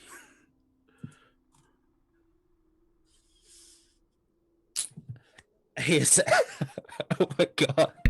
Okay, so you hear him, you sort of see him look, and he sees the police badge past him, and he's like, "Hold on a second, I'll push you in." He presses another button, and you hear like the of the door lock opening. The light goes green. I swear, one of these days, it's just gonna be like try to pull a ruse like that, and they'll be like, "Aren't you that famous MMA fighter? Are you seriously trying to convince me that you're just a police? What is going on?" So, yeah, I like look at Seth and like, all right, let's go in. Yep. Okay. Let me just make a quick roll.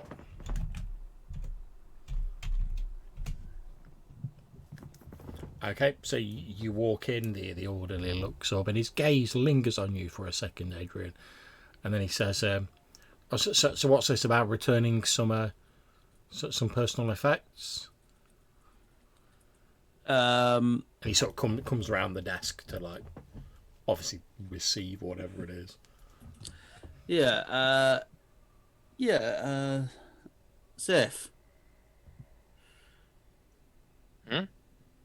Yeah, we need to return some personal effects that were just released as evidence. Yes. The investigation wrapped up, and we're returning the belongings of Mr. Reese. Well, I'm afraid you won't be to give them to him personally. I mean, obviously all of the residents are in bed at the moment, and poor old Mr. Reese, I'm not sure he'd know you even if he did see you, but he reaches behind the desk, pulls out like a clipboard with some like paper on it. He's like, well, if you can just sign here and like write down the effects, I'll take them off you and I'll see that they're given to Mr. Reese.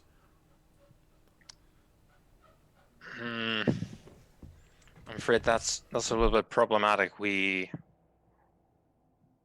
regulations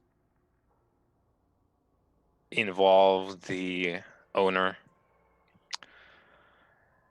the actual possessor, whose belongings these are. Is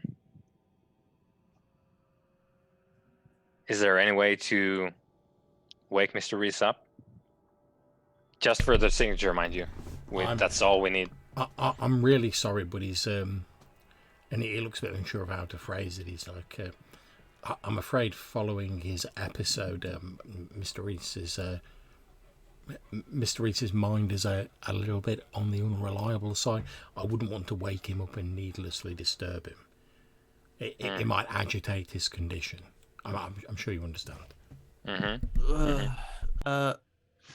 Look, it's been a long day. We really don't want to come back here. Surely you can make one exception. He says, I'm really sorry. I'd love to help you out, but unfortunately, a lot of our residents, including Mr. Reese, are in the vulnerable category. We're not supposed to do anything that might agitate them or set back the course of their therapy. And some of the people we have here are very, very frail and very fragile.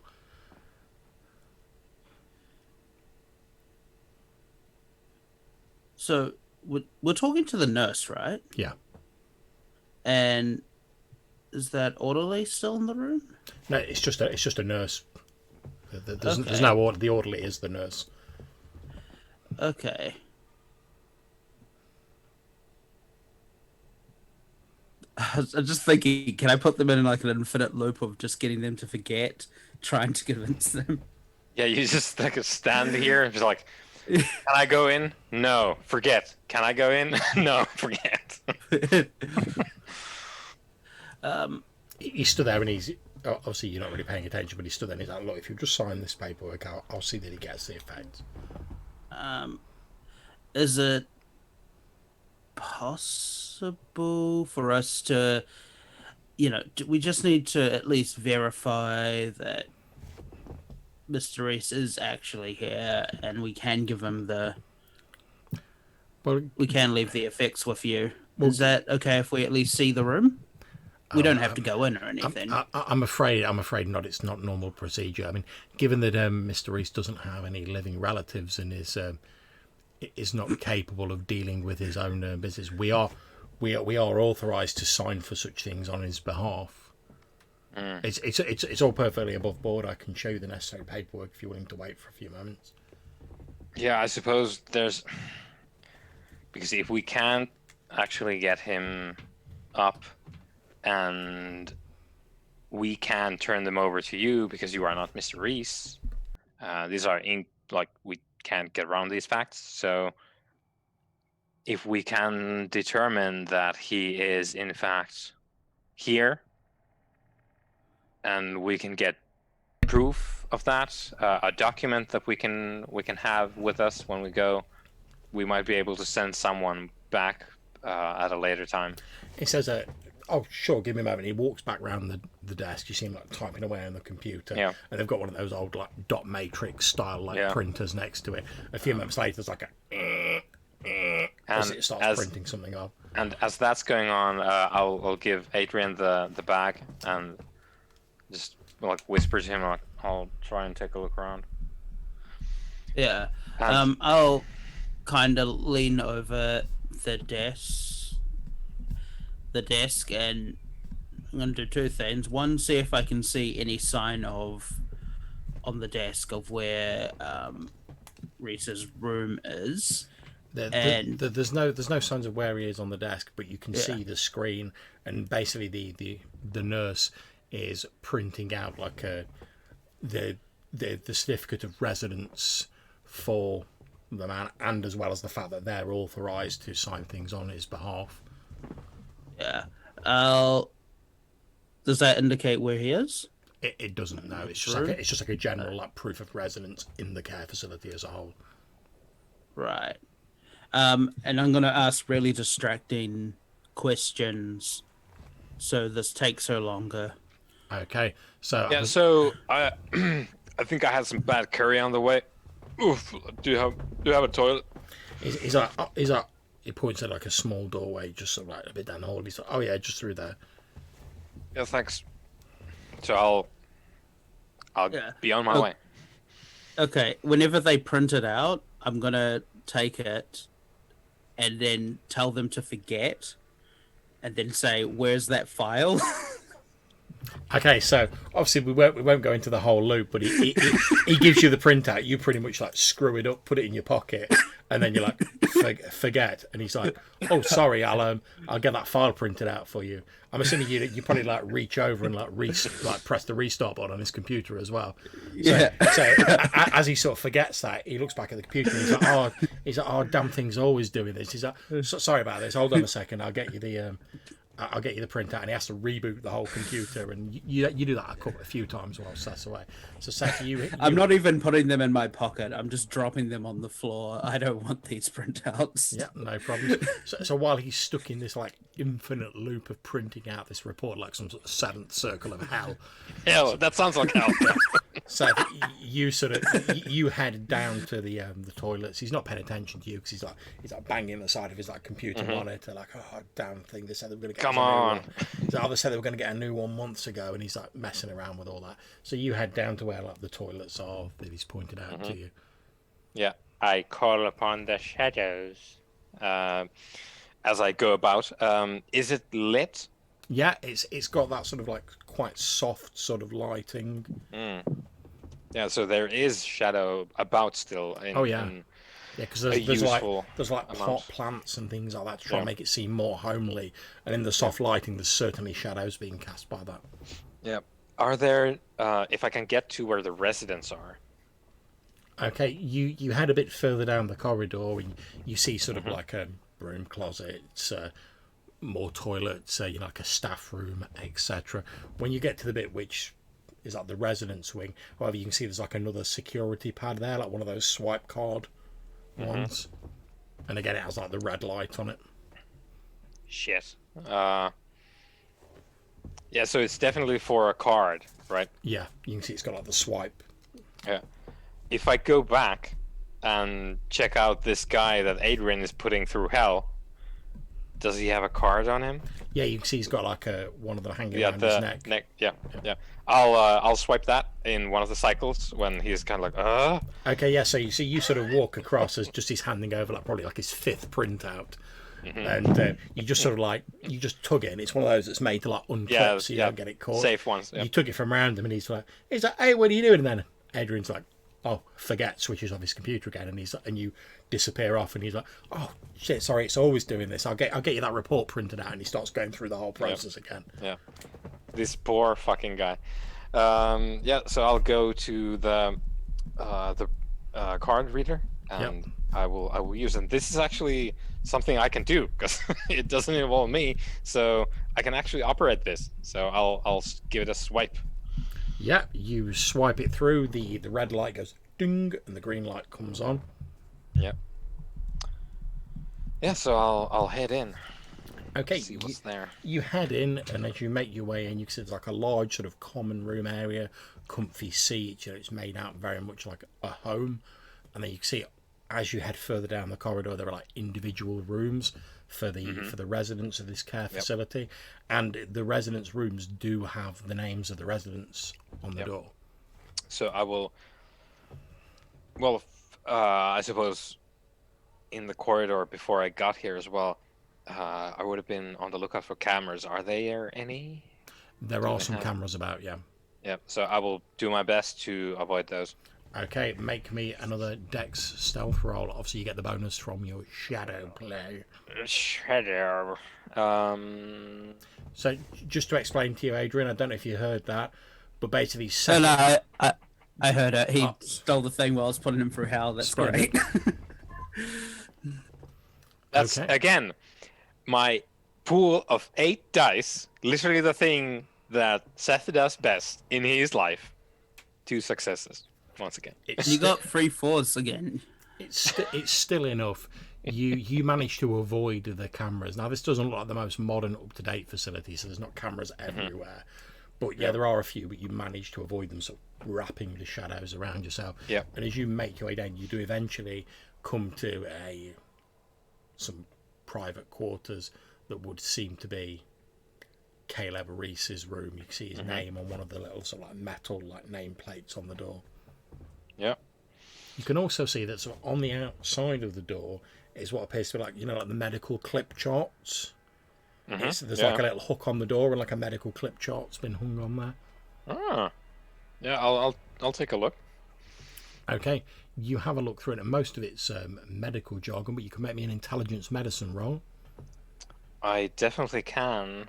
Medicine. Here we go. So I have a specialty in medicine, which probably doesn't apply, but I'm going to ask anyway. My specialty is cadavers. No, that doesn't apply.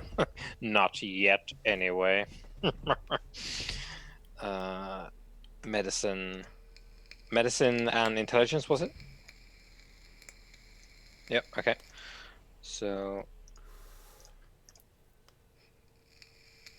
I'm gonna spend a willpower to get some more going.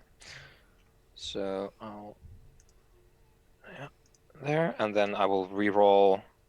Is there a button for re-rolling? Yes, there is. Okay, here we go. Re-roll. 1 die. Yeah, because I can't re-roll the hunger. Yeah. So it's just the one. And it's a 10, so 2 successes. Grand. Okay, looking through this medical report, you can see that it details. There's a lot of jargon that you don't understand, but the crux of it is that it details that Caleb Reese is suffering from progressive dementia. Oof. Which has caused a deterioration of his mental faculties and led to him having a seizure, which saw him being sort of transferred to this care home because he obviously can't look after himself. There's a few sort of... Yeah. This is also like printed out, very official. Then at the bottom there's some like scribbled notes, presumably from like one of the nurses or one of the doctors, etc. And it says the patient has displayed some atypical symptoms. Occasionally seems to talk to a person who, like, basically like an imaginary friend. Occasionally talks to a person who isn't there, but this may be like an old memory that he's reliving in one of his less lucid periods. And it says, for the moment, they're just observing him to like see how this goes. They've not prescribed any extra medications or anything like that to deal with that, because they see it as like pretty harmless. He just occasionally talks to like an imaginary person. It's not causing anyone any problems. All right. Is the door locked? The door is locked. Is it a card thing or it's a swipe card again? Yeah. Try the swipe. The light goes green. You hear the light. Okay. Yep. I'll go in. You push the door open, and it's a fairly generic sort of like bedroom, effectively. But there's some like these places, they encourage you, like the people to have like personal effects to make it seem more homely. Yeah. So the few odd bits and pieces scattered around. You can see this old man sort of lying in the bed asleep, the covers pulled up. He's got quite heavy lines across his face, like receding sort of salt and pepper coloured hair, and he's lying there like,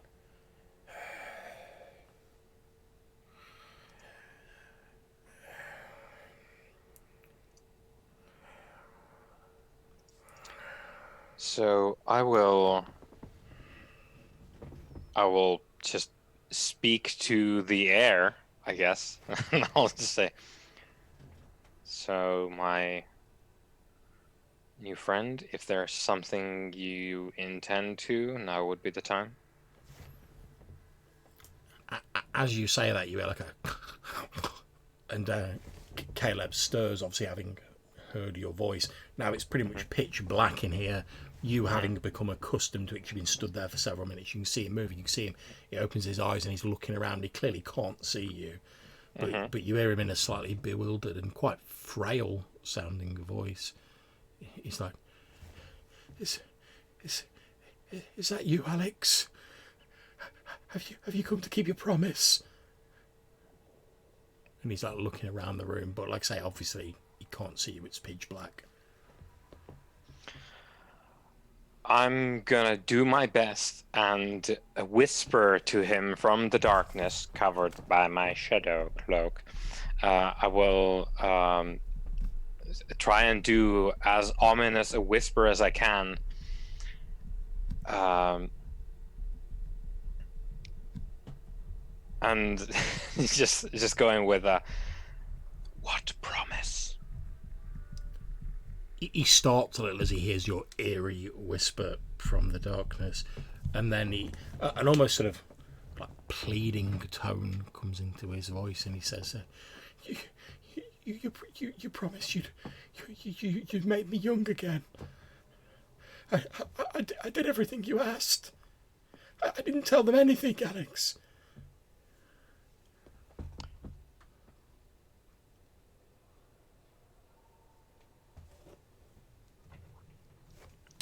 Mm.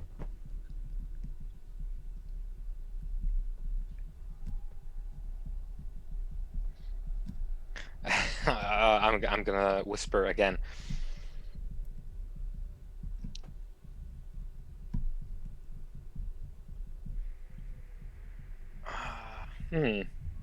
Yeah, turns out difficult to play the part of a person you just learned about from a dementia patient.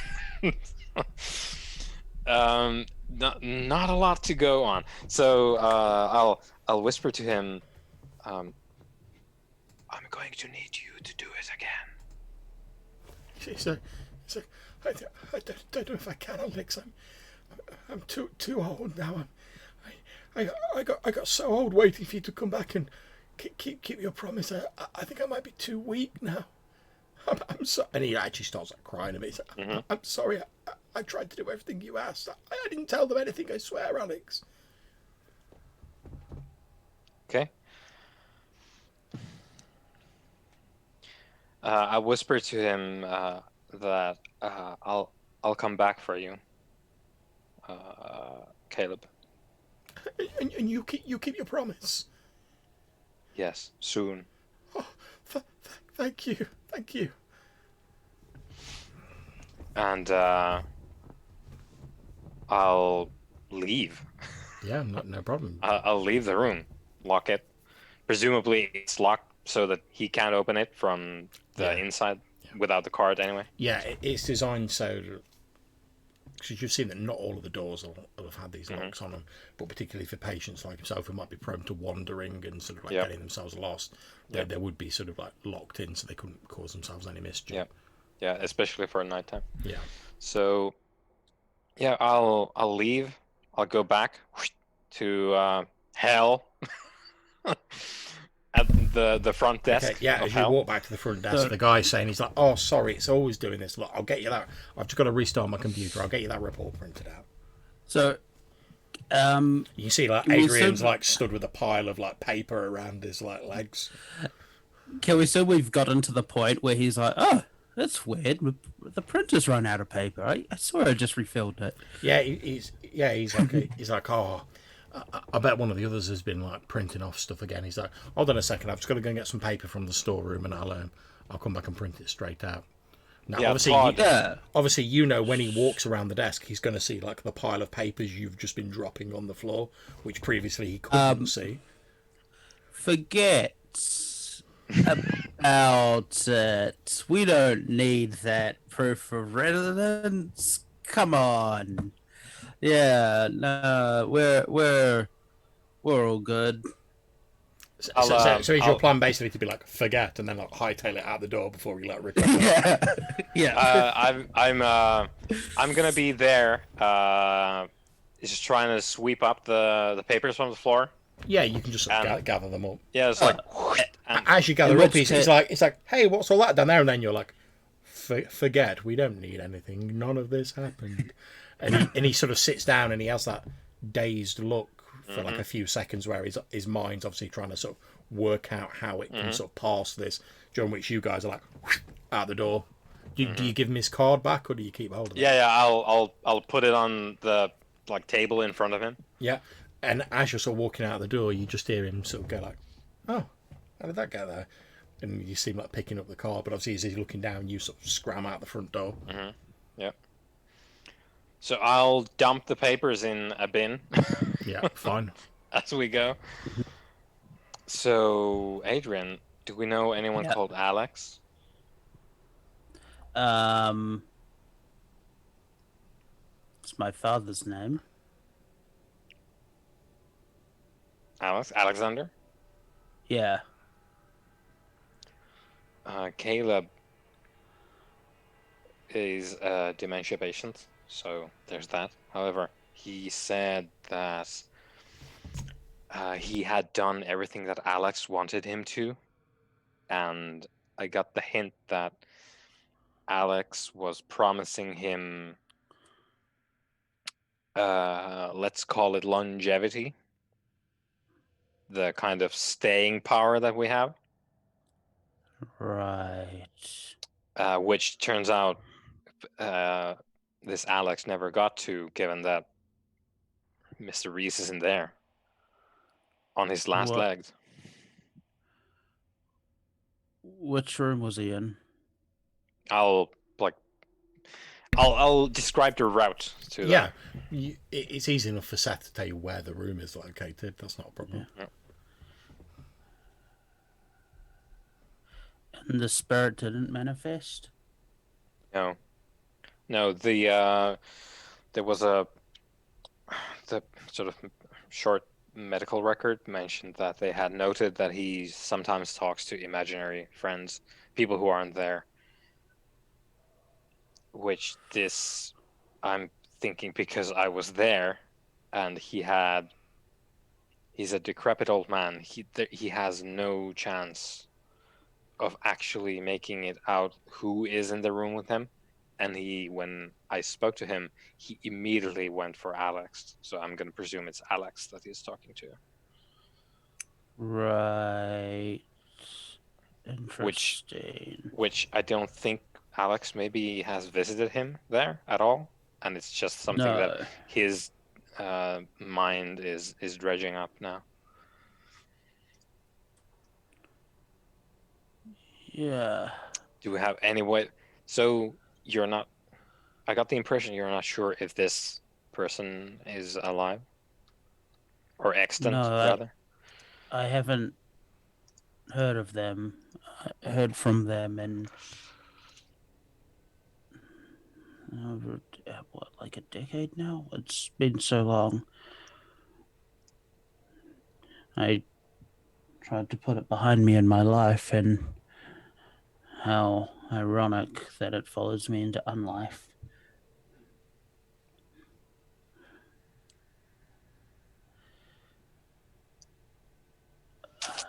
Any ideas?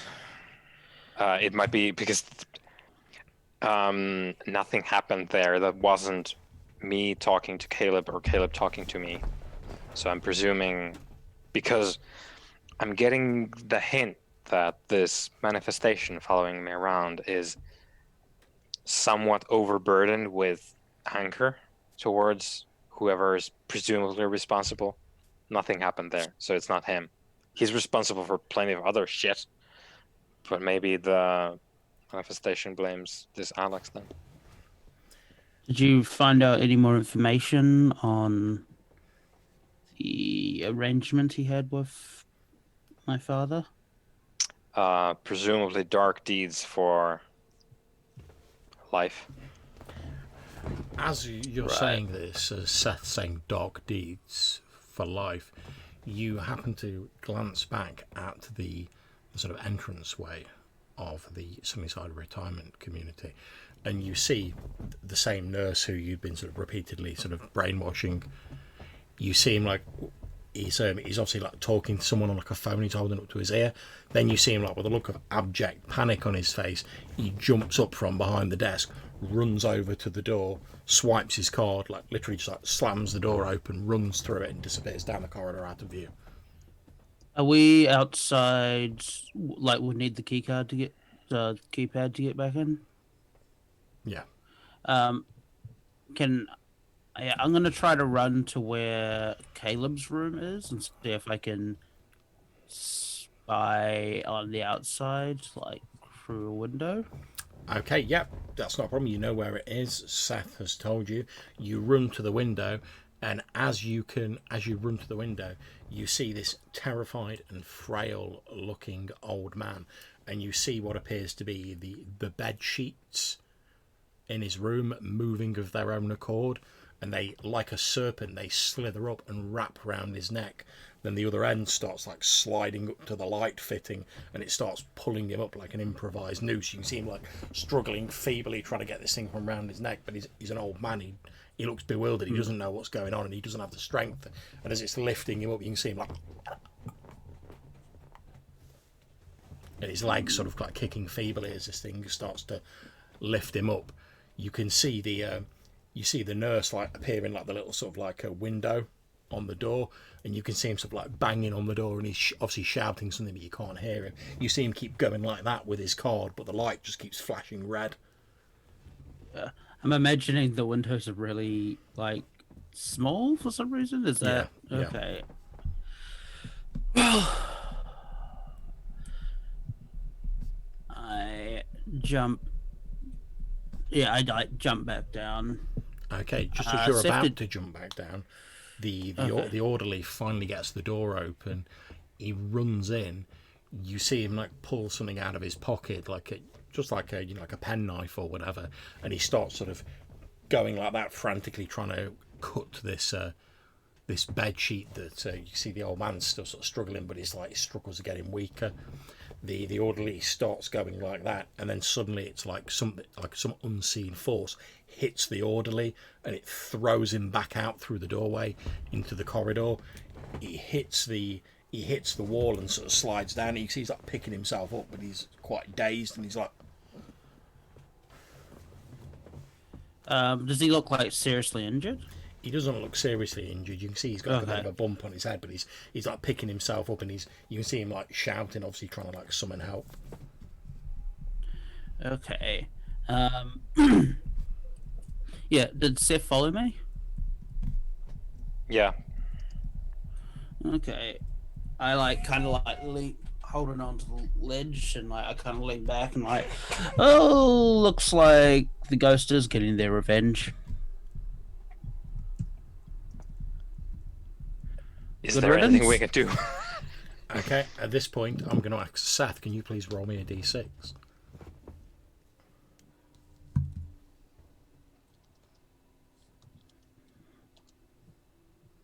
Okay, so as you watch, the orderly, joined by a couple of other staff, runs into the room, and between the three of them, they are able to like cut Caleb down.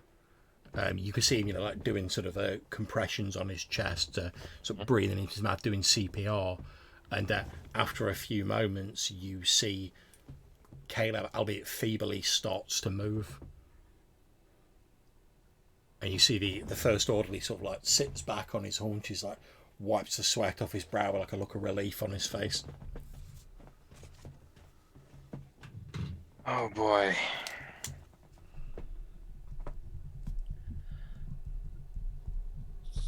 So, do you think that ghost is going to follow you around, or do you think it's going to stay here now? I have no idea, but it clearly followed me here. It might stick around because that's if they work off of this frustration, then this is where that is presumably strong, because clearly trying to kill Caleb. Might stick around. I don't know how that works. And if this is the thing, if Caleb is actually the one that is responsible here, it's like his death, I guess, is the only thing that's gonna make this go away. Should we kill him then? I don't know. Seems like a bit of a are we in the business of doing that sort of thing? I mean, okay, so the way I see it is that we're inevitably gonna have to do that sort of thing. And our choice isn't really do we kill or not kill. It's just are we justified when we kill? Oh well. Anyway, we should leave it for now because they've got him. It looks like, and for a little bit, they're gonna be keeping an eye on him. So Right. I think we're probably best served leaving it be for now, and we'll revisit this in a little bit. How does that sound? Right, that sounds good. I mean, you're the one being haunted. Yeah, I can deal with it. I'm practically an expert now on whatever this is. So All right.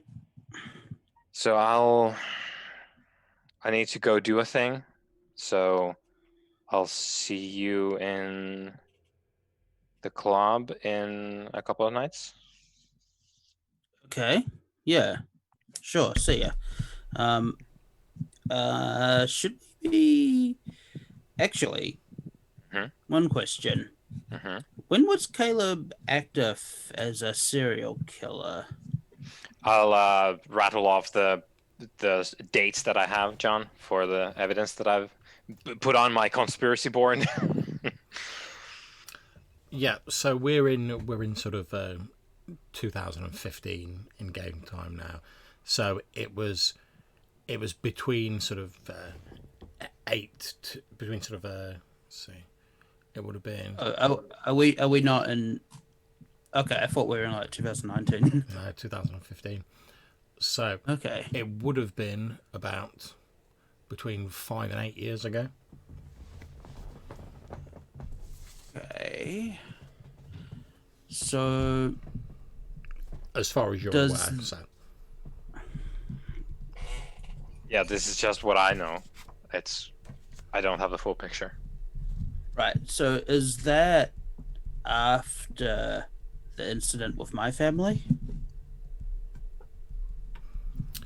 you would know that some of that period of time was during the period when your family was active, but he would have started before then. Right. Okay.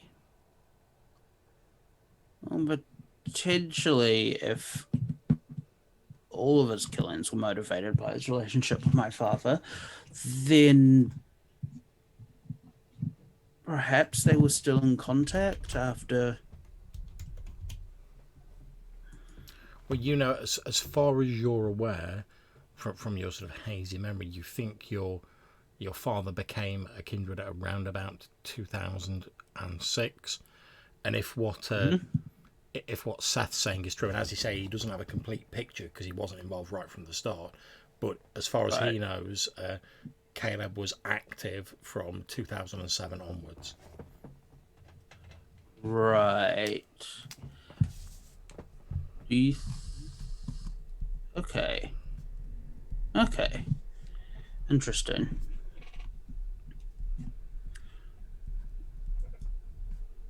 Interesting.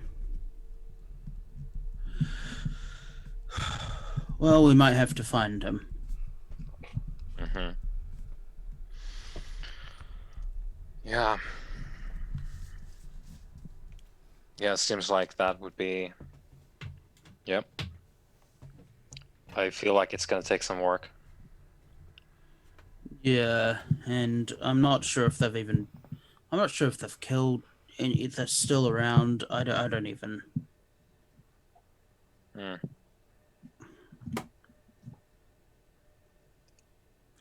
Right. Okay, so I'll meet you in 2 nights' time. All right. Club. We'll see you later then. Yep. Okay. And John, I'll stick around for a bit because presumably they're gonna be doing a whole bunch of stuff in the room with Yeah. Caleb now. Yeah, they're going to be I'm gonna calling like medical people and stuff Yeah. like that. I'm gonna stick around and see if they like leave him be at any point. Okay, you stick around for a while, and after a while, an ambulance arrives. Mhm. Mr. Reese is put in the back of the ambulance, and the ambulance heads away. Like a Right. couple of the nurses get into the back of the ambulance with him and sort of head off. Yep. I will. Ooh. Hmm. Do they have cameras in taxis in London? Like to film the passengers? I don't actually know, but hold on a second, then I will check.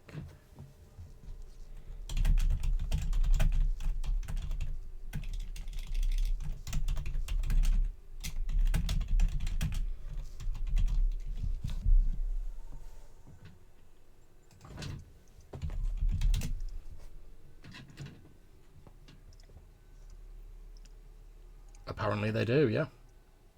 Well, shit. I guess I'm not taking a taxi. so, um, so I'm gonna try and nick a bicycle. Yeah, I that's not a have problem. I have some potence, so gonna find a bicycle. Maybe it's chained, maybe it's not. Gonna take off the lock or the chain, Yeah, that's fine. and I'm gonna try and trail the ambulance to see where they take Reese. Yep, you follow it to one of the local hospitals. He's obviously taken out on a stretcher, and he's taken to like the sort of the trauma ward, effectively. Yeah, it's enough for me to just know like where the hospital is that he's in. Yeah, that's fine. You've got the location. Yeah. Okay. Good. Yeah. Then I will leave it be in there. Okay. And yeah. Back home. Okay, so you head back home, and you're just sort of drifting off to the day sleep, when the temperature of your room seems to drop slightly, and as you look over, you see for a few moments what appears to be the same woman you saw previously, sort of manifested in this slightly transparent form. Only now she's sort of lying down on your floor, and then she seems to sink down into the floor. Does she go like all the way through? Yeah, she like sinks below the layer of the concrete, then obviously you can't see her. I'll go lay down on the concrete, and It feels slightly cold to the touch. I'll say to the concrete, like, is that what you wanted? Without waiting for any kind of really like I was just laying there and just talking to the floor because that's where we are now. Okay, as you lie down on the floor, you have a brief flash of an image in your mind, and it's almost as though your consciousness is pulled through the concrete floor, and you have an impression of concrete surrounding bleached white bone. And that is where we'll end the session for this evening. Neat. Yay! Thank you very much for playing, guys. Yep. Hope that was okay for a little side mission for you. Yep. Yeah, side mission. No important plot relevance to the main plot, of course. Yeah, it's. I didn't say there'd be nothing related to the main plot. I just said we weren't going to move the main plot forward a lot. A nice side mission is what that was. Something to just like it's a hobby, really, like a something to pass the time. Whittling is what they call it. Yeah, no, that was fun. And you both get 2 XP, obviously. A machine gun of terrible stuff is what that was. So like you're peeling a layer like an onion of terribleness. It's just like, oh, this is, and what's, oh, look at this, and then I think that should be the official title of the new campaign, The Onion of Terribleness. Yeah. That's it. The parfait of peril. Yep. But yeah, I hope that session was okay for you guys. Yeah. Like I said, Yeah, obviously that was potentially it does have ramifications for the main plot, obviously, but I wanted to do a little thing that sort of like pulled on the backgrounds for Adrian and Seth, respectively. Yep. Not gonna lie, Reese was gonna die, but then the nurses bust in. I was gonna go back and do away with him, but he got rescued by health services. So good on those people. Okay, and obviously I'm more than happy to chat for a bit, guys, but I'm going to end the recording now. So if anyone's watching this, take out. We'll catch you soon for more of the Onion of Terribleness. Burner.